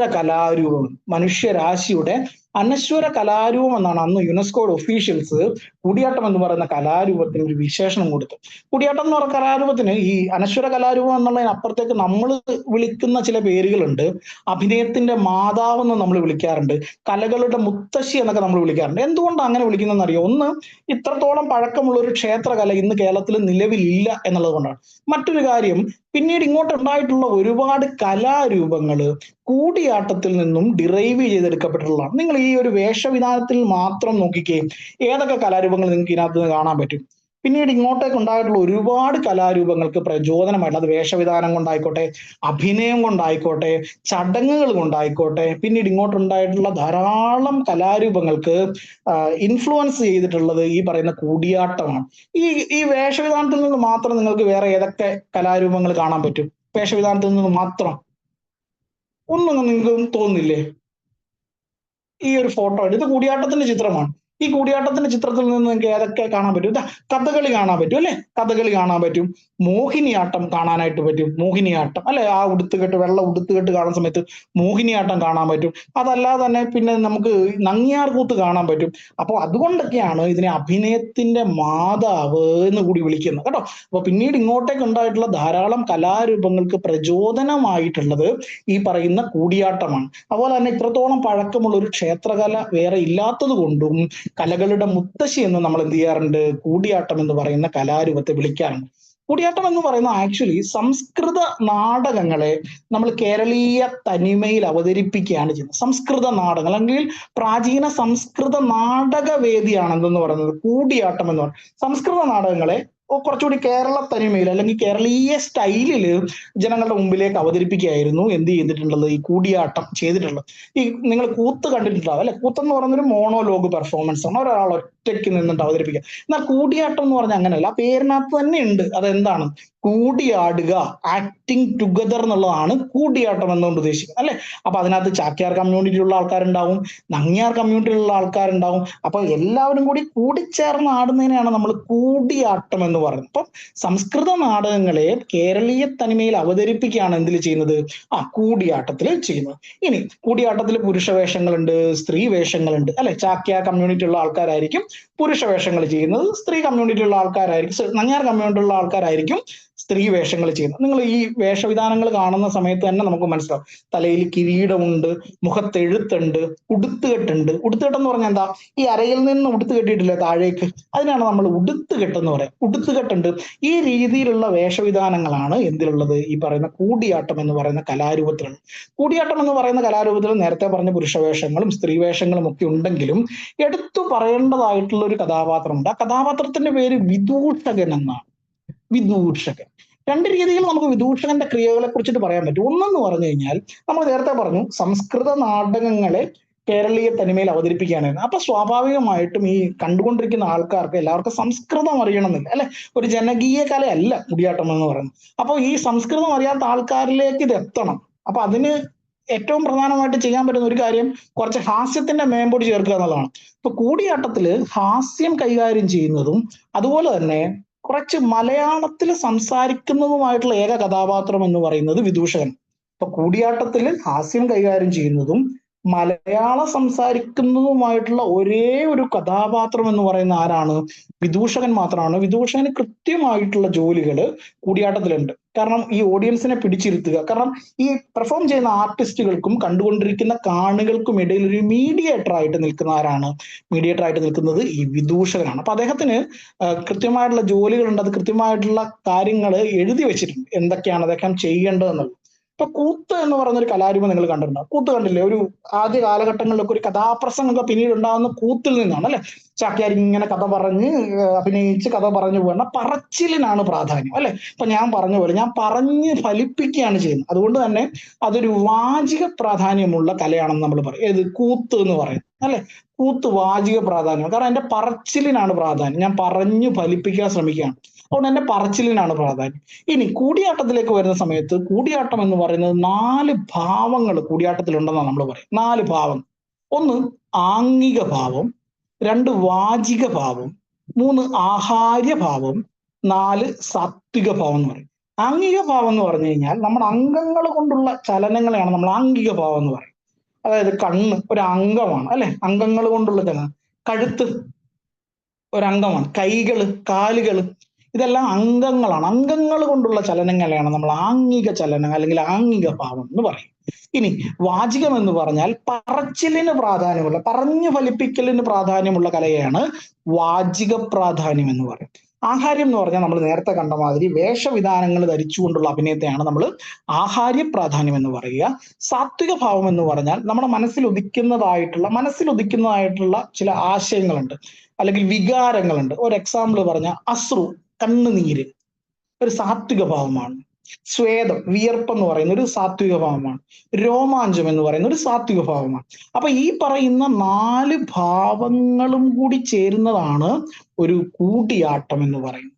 അതുപോലെ തന്നെ നമുക്കറിയാം ഈ ചാക്യാർ കമ്മ്യൂണിറ്റിയുടെ ഒക്കെ ഏറ്റവും പ്രധാനപ്പെട്ട ഒരു വാദ്യോപകരണമാണ് മിഴാവ് എന്ന് പറയുന്നത്. മിഴാവാണ് ഇപ്പൊ കൂത്തിലാണെങ്കിലും കൂടിയാട്ടത്തിലാണെങ്കിലും നങ്ങ്യാർ കൂത്തിലാണെങ്കിലും അഷ്ടപതി ആട്ടത്തിലാണെങ്കിലും ഒക്കെ മിഴാവാണ് പ്രധാന വാദ്യോപകരണം. ചാക്യാർ ആയിക്കോട്ടെ നമ്പ്യാർ കമ്മ്യൂണിറ്റിയുടെ പ്രധാനപ്പെട്ട ഇൻസ്ട്രുമെന്റ് ആണ് മിഴാവ്. അതിന്റെ കൂടെ ഇടയ്ക്കയും ശംഖും കുറുങ്കുഴലും ഒക്കെ ഉപയോഗിക്കാറുണ്ട്. ഇന്ന് നമ്മൾ കാണുന്ന രീതിയിലേക്ക് ഈ കൂടിയാട്ടം എന്ന് പറയുന്ന കലാരൂപം ചിട്ടപ്പെടുത്തുന്നത് ചേര രാജാവായിട്ടുണ്ടായിരുന്ന കുലശേഖരവർമ്മൻ രാജാവും അദ്ദേഹത്തിന്റെ ഒരു സുഹൃത്തായിട്ടുള്ള തോലൻ എന്ന് പറയുന്ന വ്യക്തിയാണ്. തോലൻ എന്ന് പറയും. ഈ തോലൻ എഴുതിയിട്ടുള്ള 2 പുസ്തകങ്ങളുണ്ട്. ആ പുസ്തകങ്ങള് കൂടിയാട്ടത്തിന്റെ പ്രാമാണിക രേഖയായിട്ടാണ് പറയുന്നത്. കൂടിയാട്ടത്തിന്റെ അടിസ്ഥാനമായിട്ടുള്ള 2 രേഖകളായിട്ട് പറയുന്ന പുസ്തകങ്ങളാണ്. ഒന്ന് ആട്ടപ്രകാരം എന്ന് പറയുന്ന പുസ്തകവും മറ്റൊന്ന് ക്രമദീപം. ഇത് ഇങ്ങനെ തന്നെ ചോദിച്ചിട്ടുണ്ട് PSC. പ്രീവിയസ് ക്വസ്റ്റ്യൻ ഇനി 2-3 ക്വസ്റ്റ്യൻ കൂടി കാണിക്കാം, അന്നേരം നിങ്ങൾക്ക് മനസ്സിലാവും. ആട്ടപ്രകാരം എന്ന് പറയുന്ന പുസ്തകവും ക്രമദീപിക എന്ന് പറയുന്ന പുസ്തകം, 2 പുസ്തകവും തോലൻ എഴുതിയിട്ടുള്ള പുസ്തകമാണ്. ആട്ടപ്രകാരം എന്ന് പറയുന്ന പുസ്തകത്തിൽ എങ്ങനെയാണ് കൂടിയാട്ടം അരങ്ങത്ത് ആടേണ്ടത് എന്നതിനെ കുറിച്ച് പറയുന്ന പുസ്തകമാണ് ആട്ടപ്രകാരം എന്ന് പറയുന്ന പുസ്തകം. ക്ലിയർ ആയോ? കൂടിയാട്ടം അരങ്ങത്ത് എങ്ങനെയാണ് ആടേണ്ടത് എന്നതിനെ കുറിച്ച് പറയുന്ന പുസ്തകമാണ് ആട്ടപ്രകാരം എന്ന് പറയുന്ന പുസ്തകം. ഇനി ക്രമദീപിക എന്ന് പറയുന്ന പുസ്തകം കൂടിയാട്ടത്തിന്റെ ക്രമങ്ങളെ കുറിച്ചിട്ടും, നമ്മൾ നേരത്തെ ഒരു കഥാപാത്രത്തെ കുറിച്ച് പറഞ്ഞല്ലോ, കൂടിയാട്ടത്തിൽ ഹാസ്യം കൈകാര്യം ചെയ്യുന്ന ആളുടെ പേര് ഓർമ്മയുണ്ടോ? കൂടിയാട്ടത്തിൽ ഹാസ്യം കൈകാര്യം ചെയ്യുന്ന അല്ലെങ്കിൽ കൂടിയാട്ടത്തിൽ മലയാളം സംസാരിക്കുന്ന ഒരേ ഒരാള്, ആളുടെ പേര് ഓർമ്മയുണ്ടോ? ആളുടെ പേര് എന്തായിരുന്നു? ആളുടെ പേര് വിദൂഷകൻ അല്ലെ. വിദൂഷകന്റെ ക്രിയകളെ കുറിച്ചിട്ടും പറയുന്ന പുസ്തകമാണ് ക്രമദീപിക എന്ന് പറയുന്നത്. അപ്പം കൂടിയാട്ടത്തില് ആട്ടപ്രകാരം എന്ന് പറഞ്ഞാൽ കൂടിയാട്ടം എങ്ങനെയാണ് ആടേണ്ടത് എന്നുള്ളതിനെ കുറിച്ചും, ക്രമദീപിക എന്ന് പറഞ്ഞു കഴിഞ്ഞാൽ കൂടിയാട്ടത്തിന്റെ ക്രമങ്ങളെ കുറിച്ചിട്ടും വിദൂഷകന്റെ ജോലിയെ കുറിച്ചിട്ടും പറയുന്ന പുസ്തകമാണ് എന്ത്? ക്രമദീപിക. ഈ 2 പുസ്തകങ്ങളും വളരെ ഇമ്പോർട്ടന്റ് ആണ് കേട്ടോ. ഇനി കൂടിയാട്ടത്തിലെ വളരെ പ്രധാനപ്പെട്ടുള്ള ചില കലാകാരന്മാര്, അതിൽ ഒന്നാമത്തെ ആള് എന്ന് പറയുന്നത് അമ്മന്നൂർ മാധവ ചാക്യാരാണ്. അമ്മന്നൂർ മാധവ ചാക്യാരാണ് കൂടിയാട്ടത്തിന്റെ കുലപതി എന്നൊക്കെ നമ്മൾ വിശേഷിപ്പിക്കുന്നത്. അമ്മന്നൂർ മാധവ ചാക്യാരാണ് കൂടിയാട്ടത്തിന്റെ കുലപതി. അതുപോലെ തന്നെ മറ്റൊരു ആർട്ടിസ്റ്റ് ആണ് മണിമാധവ ചാക്യാർ. മണിമാധവ ചാക്യാർ നമ്മളിപ്പോ തോലന്റെ 2 പുസ്തകങ്ങൾ പറഞ്ഞില്ലേ, ആട്ടപ്രകാരം, അതുപോലെ തന്നെ ക്രമദീപിക. ഈ 2 പുസ്തകങ്ങളോടൊപ്പം തന്നെ നമ്മൾ ചേർത്ത് പറയുന്ന മറ്റൊരു പുസ്തകം കൂടിയുണ്ട്. ആ പുസ്തകത്തിന്റെ പേര് നാട്യകൽപദ്രുമം എന്നാണ്. നാട്യകൽപദ്രുമം. ഇത് എഴുതിയത് മണിമാധവ ചാക്യാരാണ്. മണിമാധവ ചാക്യാർ അറിയപ്പെടുന്നത് തന്നെ കഥകളിക്ക് കണ്ണുകൾ നൽകിയ കലാകാരൻ എന്നാണ്. അത് എന്തുകൊണ്ടാന്ന് ചോദിച്ചു കഴിഞ്ഞാൽ, ഈ കൂടിയാട്ടത്തിന്റെ ചരിത്രം മൊത്തം പരിശോധിച്ചാൽ പോലും ഇത്രയും കണ്ണുകൾ കൊണ്ട് അഭിനയിക്കുന്ന ഒരു ആർട്ടിസ്റ്റ് വേറെ ഇല്ലെന്നാണ്. അപ്പൊ കൂടിയാട്ടത്തിന് അല്ലെങ്കിൽ കഥകളി നമുക്കറിയാം അല്ലെ, നയനങ്ങൾക്ക്, ലോചനങ്ങൾക്ക് ഭയങ്കരമായിട്ടുള്ള പ്രാധാന്യമുണ്ട്. നമ്മൾ നേരത്തെ ഏകലോചനം എന്ന് പറയുന്ന ഒരു കാര്യം തന്നെ പറഞ്ഞിട്ടുണ്ടായിരുന്നല്ലേ, ഒരു കണ്ണിക്കൂടി കോപവും മറ്റൊരു കണ്ണിക്കൂടി ശോകവും ഒക്കെ അഭിനയിക്കുന്ന ഒരു രീതിയാണ് എന്ന് പറയുന്ന പോലെ കഥകളിക്ക് കണ്ണുകൾ നൽകിയ കലാകാരൻ എന്നാണ് മണിമാധവ ചാക്യാർ അറിയപ്പെടുന്നത്. 1976 അദ്ദേഹത്തിന് പത്മശ്രീ ഒക്കെ കിട്ടുന്നുണ്ട്. അതുപോലെ തന്നെ ഈ കാളിദാസന്റെ പല കൃതികളും കൂടിയാട്ടത്തിലേക്ക് ആദ്യമായിട്ട് ചിട്ടപ്പെടുത്തുന്നതും ഈ മണിമാധവ ചാക്യാരാണ്. അപ്പൊ കാളിദാസന്റെ പല കൃതികളും കൂടിയാട്ടത്തിലേക്ക് ചിട്ടപ്പെടുത്തുന്നതും ഈ മണിമാധവ ചാക്യാരാണ്. അത്രത്തോളം പ്രാധാന്യം എന്ത് ചെയ്യുന്നുണ്ട് ഈ മണിമാധവ ചാക്യാർക്കുണ്ട്. അപ്പൊ അത് കൃത്യമായിട്ടൊന്ന് ഓർത്തു വെക്കേണ്ടതായിട്ടുണ്ട്. അദ്ദേഹത്തെ കുറിച്ചുള്ള ചോദ്യങ്ങൾ PSC ഇതിനു മുമ്പ് ചോദിച്ചിട്ടുണ്ടേ. അപ്പൊ നമുക്കത് നോക്കാം. ഇത് കണ്ടോ, നിങ്ങൾ ചിത്രത്തിൽ ആദ്യം കാണുന്നതാണ് അമ്മന്നൂർ മാധവ ചാക്യാർ എന്ന് പറയുന്ന നമ്മുടെ കൂടിയാട്ടത്തിന്റെ കുലപതി എന്നറിയപ്പെടുന്ന ആൾ. രണ്ടാമത് നിൽക്കുന്ന ആളാണ് നമ്മൾ നേരത്തെ പറഞ്ഞ മണിമാധവ ചാക്യാർ. കഥകളിക്ക് കണ്ണുകൾ കണ്ട, ആ കണ്ണുകൾ കാണുമ്പോൾ തന്നെ എന്ത് ഭംഗിയാണല്ലേ, ആ കണ്ണുകൾ കൊണ്ടുള്ള അഭിനയം എന്ന് പറയുന്നത്. അദ്ദേഹമാണ് കഥകളിക്ക് കണ്ണുകൾ നൽകിയ, അല്ലെങ്കിൽ കൂടിയാട്ടത്തിലേക്ക് കാളിദാസന്റെ കൃതികൾ ആദ്യമായിട്ട് ചിട്ടപ്പെടുത്തി എന്നൊക്കെ നമ്മൾ പറയുന്നത് ഈ പറയുന്ന മണിമാധവ ചാക്യാരാണ്. ഇനി നമ്മൾ നേരത്തെ പറഞ്ഞു വേർപെട്ടു പോയിട്ടുള്ള ആൾക്കാരെ കുറിച്ചിട്ടൊന്ന് അറിഞ്ഞിരിക്കേണ്ടതായിട്ടുണ്ട്. ഞാൻ 3 പേരുടെ പേരുകൾ പറയാം. ഈ 3 പേരുകളും നമ്മുടെ പത്രങ്ങൾ 2022-23 സമയങ്ങളിൽ നമ്മുടെ പത്രങ്ങളിൽ ഉണ്ടായിരുന്ന ഫ്രണ്ട് പേജിൽ തന്നെ അവർ മരിച്ചപ്പോൾ ഈ വാർത്ത വന്നിട്ടുണ്ടായിരുന്നു. ഞാൻ ഇനി പറയുന്ന കാര്യങ്ങൾ ന്യൂസ് പേപ്പറിൽ നിന്ന് മാത്രം ഞാൻ വായിച്ചിട്ടുള്ള കാര്യങ്ങളാണ്. ഒന്ന് മണി ദാമോദര ചാക്യാര്, മറ്റൊന്ന് PK ഗോവിന്ദൻ നമ്പ്യാർ. നമ്മൾ നേരത്തെ തൊട്ടു മുമ്പ് പറഞ്ഞ നാട്യകൽപദ്രുമം എഴുതിയ മണിമാധവ ചാക്യാർ. മണിമാധവ ചാക്യാർ അതായത് കണ്ണുകൾ നൽകിയ കലാകാരൻ എന്നൊക്കെ അറിയപ്പെടുന്ന മണിമാധവ ചാക്യാർ. ഈ മണിമാധവ ചാക്യാരുടെ അനന്തിരവനാണ് മണി ദാമോദര ചാക്യാർ. മണിമാധവ ചാക്യാരുടെ മകനാണ് PK ഗോവിന്ദൻ നമ്പ്യാർ. അപ്പൊ ഞാൻ നേരത്തെ പറഞ്ഞില്ലേ, കാളിദാസന്റെ കൃതികൾ ആദ്യമായിട്ട് ഈ കൂടിയാട്ടത്തിലേക്ക് ചിട്ടപ്പെടുത്തുന്നത് മണിമാധവ ചാക്യാരാണ്. അപ്പൊ ഈ മണിമാധവ ചാക്യാർ അന്ന് ഈ കാളിദാസന്റെ കൃതികളെല്ലാം കൂടിയാട്ടത്തിലേക്ക് ചിട്ടപ്പെടുത്തുന്ന സമയത്ത് അതിനകത്തൊക്കെ നായകനായിട്ടുണ്ടായിരുന്ന അദ്ദേഹത്തിന്റെ അനന്തിരവനാണ്. ഇത് പത്രത്തിൽ നിന്ന് വായിച്ചാണ് കേട്ടോ, അല്ലാതെ നിങ്ങൾക്ക് എവിടെ നിന്നും കിട്ടില്ല ഡേറ്റ. പത്രത്തിൽ നിന്ന് ഫ്രണ്ട് പേജിൽ നിന്ന് അങ്ങനെ തന്നെ വായിച്ചാണ്. അപ്പൊ മണിമാധവ ചാക്യാർ ആദ്യമായിട്ട് ഈ കാളിദാസന്റെ കൃതികൾ ഇങ്ങോട്ടേക്ക് ചിട്ടപ്പെടുത്തുമ്പോൾ അതിനകത്തൊക്കെ നായകനായത് അദ്ദേഹത്തിന്റെ അനന്തിരവനാണ്. അദ്ദേഹത്തിന്റെ മകനാണ് ഈ PK ഗോവിന്ദൻ നമ്പ്യാർ എന്നതാണ്. ഇനി മറ്റൊരു മരണം, ശ്രദ്ധേയമായിട്ടുള്ള ഒരു മരണം ഉണ്ടായിരുന്നത് മിലേന സാൽവിനി എന്ന് പറയുന്ന അമ്മയുടെ മരണമായിരുന്നു. മിലേന സാൽവിനി ഒരു വിദേശ വനിതയാണ്. 1930 കേരളത്തിൽ കലാമണ്ഡലം ആരംഭിക്കുന്നത്. അപ്പൊ കലാമണ്ഡലം ആരംഭിച്ച സമയത്ത് ഇന്ത്യക്ക് പുറത്തു നിന്ന് എത്തിയിട്ടുള്ള ആദ്യത്തെ വിദേശ വിദ്യാർത്ഥിനികളിൽ ഒരാളാണ് മിലേന സാൽവിനി. അത് മാത്രമല്ല, നമ്മൾ നേരത്തെ പറഞ്ഞില്ലേ 2001 യുനെസ്കോയുടെ പൈതൃക പട്ടികയിലേക്ക് കൂടിയാട്ടം എന്ന് പറയുന്ന കലാരൂപത്തെ ഇൻക്ലൂഡ് ചെയ്യുന്നു. അന്ന് ഇത് പാരീസിൽ വെച്ചിട്ട് അവതരിപ്പിക്കുന്നതിന്റെ പിന്നണിയിൽ ഏറ്റവും കൂടുതൽ പ്രവർത്തിച്ചിട്ടുണ്ടായിരുന്ന ഒരാൾ കൂടിയാണ് മിലേന സാൽവിനി. അന്ന് അതിന്റെ പേപ്പർ വർക്കുകളും മറ്റു കാര്യങ്ങളും ഒക്കെ ചെയ്തിട്ടുണ്ടായിരുന്നത് മിലേന സാൽവിനി. ഇതും പത്രത്തിൽ നിന്ന് വായിച്ചറിവാണ് കേട്ടോ. അപ്പോൾ കൃത്യമായിട്ടും ഇത്തരത്തിലുള്ള ന്യൂസുകൾ അല്ലെങ്കിൽ ആൾക്കാരെ കുറിച്ചിട്ടുള്ള ന്യൂസുകൾ, സ്റ്റേറ്റ്മെന്റ്, നമ്മൾ നേരത്തെ രാജാ രവിവർമ്മയെ കുറിച്ചൊരു സ്റ്റേറ്റ്മെന്റ് അല്ലെങ്കിൽ KCS പണിക്കരെ കുറിച്ചുള്ള സ്റ്റേറ്റ്മെന്റ് കാണുന്ന സമയത്ത് നമ്മൾ വിചാരിക്കുന്നത് എവിടെ നിന്നാണെന്ന് അല്ലെ. അതുകൊണ്ടാണ് ഈ കറണ്ട് അഫയറിന് കൂടി ഇത്രത്തോളം പ്രാധാന്യമുണ്ട് എന്ന് പറയും. അപ്പൊ പത്രത്തിൽ ഇനി വരുന്ന വാർത്തകൾ നിങ്ങൾ മലയാളം പത്രം കൂടി ഒന്ന് നോക്കിപ്പോണം കേട്ടോ, എക്സാം കഴിയുന്നിടം വരെയെങ്കിലും. അപ്പൊ കൃത്യമായിട്ട് ഇത്തരത്തിൽ ലെജൻസ് ആയിട്ടുള്ള ആൾക്കാർ മരിക്കുമ്പോൾ ഫ്രണ്ട് പേജിൽ തന്നെ ഒരു 2 കോളം ന്യൂസിൽ ഉണ്ടാവും. അവരുടെ ഏറ്റവും പ്രധാനപ്പെട്ട കാര്യം അതിനകത്ത് ഉണ്ടാവും. അവരുടെ ആത്മകഥയോ അല്ലെങ്കിൽ അങ്ങനെ എന്തെങ്കിലും ഒരു കാര്യം, നമുക്ക് വേണ്ട ഒരു പോയിന്റ് അതിനകത്ത് നിന്ന് നമുക്ക് കിട്ടും കൃത്യമായിട്ടും. അപ്പൊ അത് കൃത്യമായിട്ട് നോട്ട് ചെയ്യാൻ വേണ്ടിയിട്ട് ശ്രദ്ധിക്കണം കേട്ടോ. അങ്ങനെ മാത്രമേ നമുക്ക് അല്ലാതെ പഠിപ്പിച്ച് മാത്രം നമുക്ക് എന്ത് ചെയ്യാൻ പറ്റില്ല, ഇത് പൂർണ്ണമായിട്ട് പഠിക്കാൻ പറ്റില്ല. അതിനപ്പുറത്തേക്ക് നമ്മൾ ഈ കറണ്ട് അഫയർ കൂടി നോക്കേണ്ടതായിട്ട്. ഇപ്പൊ ഞാൻ പഠിപ്പിക്കുന്ന സബ്ജക്റ്റിന്റെ ഇപ്പൊ ആർട്ട്, കൾച്ചർ, സ്പോർട്സ്, ലിറ്ററേച്ചർ, ഇത്രയും ഭാഗത്തിന്റെ കറണ്ട് അഫയേഴ്സ് ഞാൻ തന്നെ പഠിപ്പിക്കുക. അപ്പൊ അത് കൃത്യമായിട്ട് നമ്മൾ എന്ത് ചെയ്യും, ഒരു 1 ഇയറിന് മുകളിൽ നിങ്ങൾ പരീക്ഷ എന്നാണോ അതിനൊരു 1.5 വർഷം മുമ്പ് മുതലുള്ള കറണ്ട് അഫയേഴ്സ് കൃത്യമായിട്ട് നമ്മൾ എന്ത് ചെയ്യും, പഠിച്ചിരിക്കും കേട്ടോ. അത് ഞാൻ ഗ്യാരണ്ടിയാണ്, അത് പഠിക്കും എന്നുള്ള കാര്യം ഉറപ്പാണ് കേട്ടോ. അതുപോലെ ഞാൻ നേരത്തെ പറഞ്ഞല്ലോ, മാർഗി എന്ന് പറയുന്ന ഒരു കഥകളി കൂടിയാട്ടം പഠന കേന്ദ്രമാണ്. തൊട്ട് മുമ്പിലത്തെ വർഷം 2023 അത് കേരളത്തിൽ 50 വർഷം പൂർത്തീകരിച്ചത്.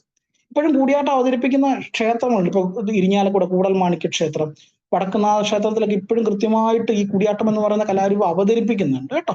നമ്മൾ നേരത്തെ പറഞ്ഞില്ലേ, ഈ യുനെസ്കോയുടെ പൈതൃക പട്ടികയിൽ കേരളത്തിൽ നിന്ന് രണ്ട് കലാരൂപങ്ങളെ ഉള്ളൂ എന്നുണ്ടെങ്കിലും ഇന്ത്യയിൽ നിന്ന് മൊത്തം 15 കലാരൂപങ്ങളുണ്ട്. അപ്പൊ അതിന്റെ ലിസ്റ്റ് ഞാൻ വെറുതെ കൊടുത്തിരിക്കുന്നതാണ്. നമ്മൾ പഠിക്കുമ്പോൾ അങ്ങനെയൊക്കെ പഠിച്ചു പോകണമല്ലോ.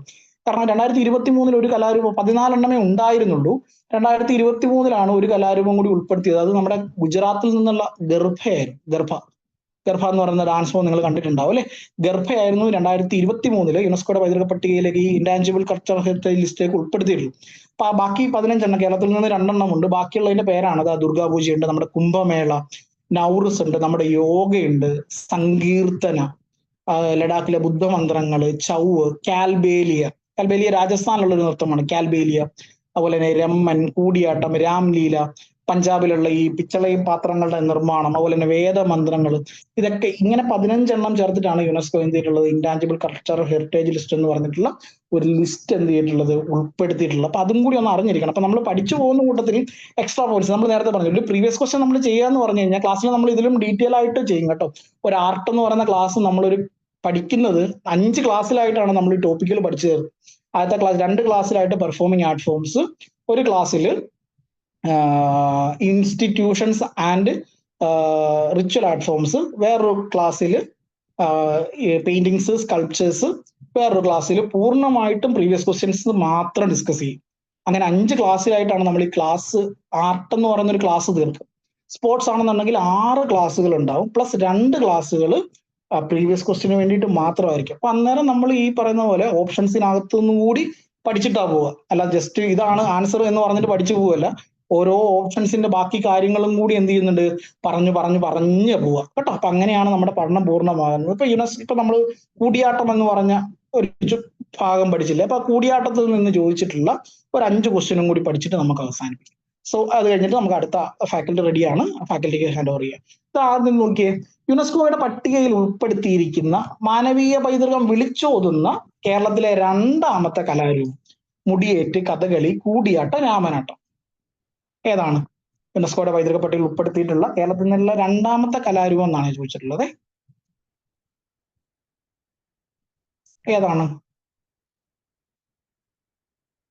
ഇപ്പൊ നമ്മൾ കേട്ടങ്ങ് നിർത്തിയല്ലേ ഉള്ളൂ. ഇപ്പൊ എല്ലാവർക്കും പറയാൻ പറ്റില്ലേ ഏതാണ്?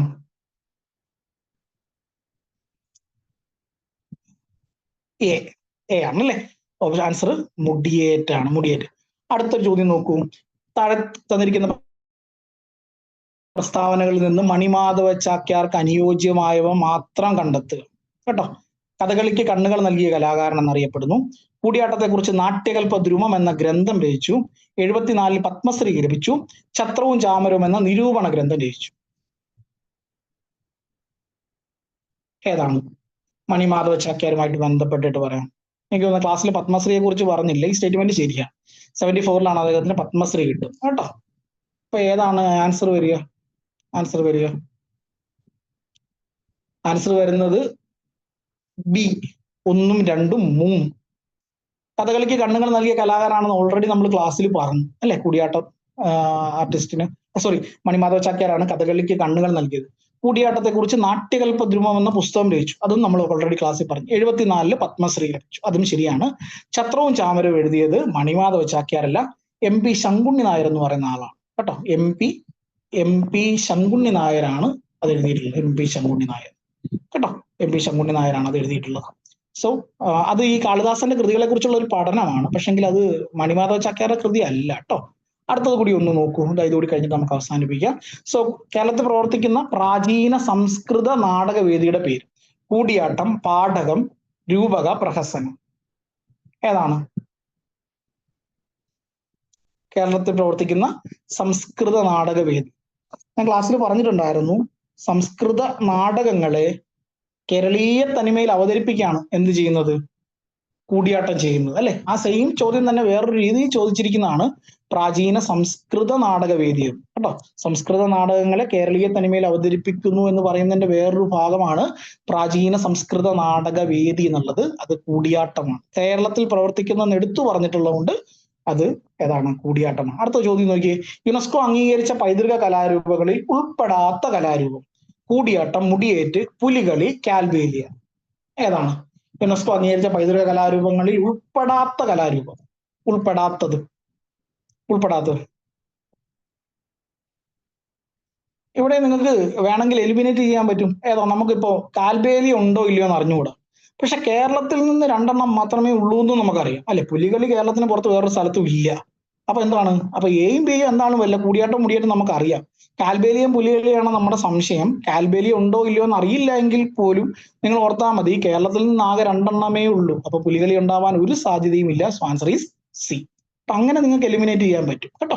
അടുത്ത ചോദ്യം നോക്കിയാൽ നമ്മൾ നേരത്തെ പറഞ്ഞൊരു പുസ്തകമാണ് ആട്ടപ്രകാരം. ആട്ടപ്രകാരം എന്ന ഗ്രന്ഥവുമായി ബന്ധപ്പെട്ട പ്രസ്താവനകൾ ശരിയായത് തിരഞ്ഞെടുക്കുക. ചാക്യാർ കൂത്തിന്റെ സാഹിത്യരൂപം, കൂടിയാട്ടമാടുന്ന സമ്പ്രദായത്തെക്കുറിച്ച് വിവരിക്കുന്ന ഗ്രന്ഥം, കഥകളി മുദ്രകളെ കുറിച്ചിട്ട് പ്രതിപാദിക്കുന്ന ഗ്രന്ഥം, ഭരതമുനി എഴുതിയ ഗ്രന്ഥം. 3 ഓപ്ഷൻ എ 3, ബി 1ഉം 4, സി 2, ഡി 4. ഇതിനകത്ത് ശരിയായത് എഴുതാനാണ്. ശരിയായത് ആട്ടപ്രകാരം എന്ന് പറയുന്ന പുസ്തകം ഓൾറെഡി നമ്മൾ പറഞ്ഞാണ് അല്ലെ. എന്തുമായിട്ട് ബന്ധപ്പെട്ടിട്ടാണ്, എന്താണ് അതിനകത്ത് പറഞ്ഞിരിക്കുന്ന കണ്ടന്റ് എന്ന് കൃത്യമായിട്ട് പറഞ്ഞു. അതാ എല്ലാരും പറയുന്നുണ്ടല്ലോ. Very good very good very good. C അല്ലെ, സി ആണ് ആൻസർ പറഞ്ഞിട്ടുള്ളത്. സി എന്ന് വെച്ച് കഴിഞ്ഞാൽ 2ാമത്തെ സ്റ്റേറ്റ്മെന്റ് അല്ലെ. ചാക്യാർകൂത്തിന്റെ സാഹിത്യരൂപം എന്ന് പറഞ്ഞാൽ ചാക്യാർകൂത്ത് ആക്ച്വലി സംസ്കൃത ചമ്പുകളെ അടിസ്ഥാനപ്പെടുത്തി, ചമ്പുകൾ എന്ന് പറഞ്ഞാൽ ഈ ഗദ്യവും പദ്യവും കൂടി ഇടകലർന്ന് കിടക്കുന്ന ഒരു സാഹിത്യ ശാഖയാണ്.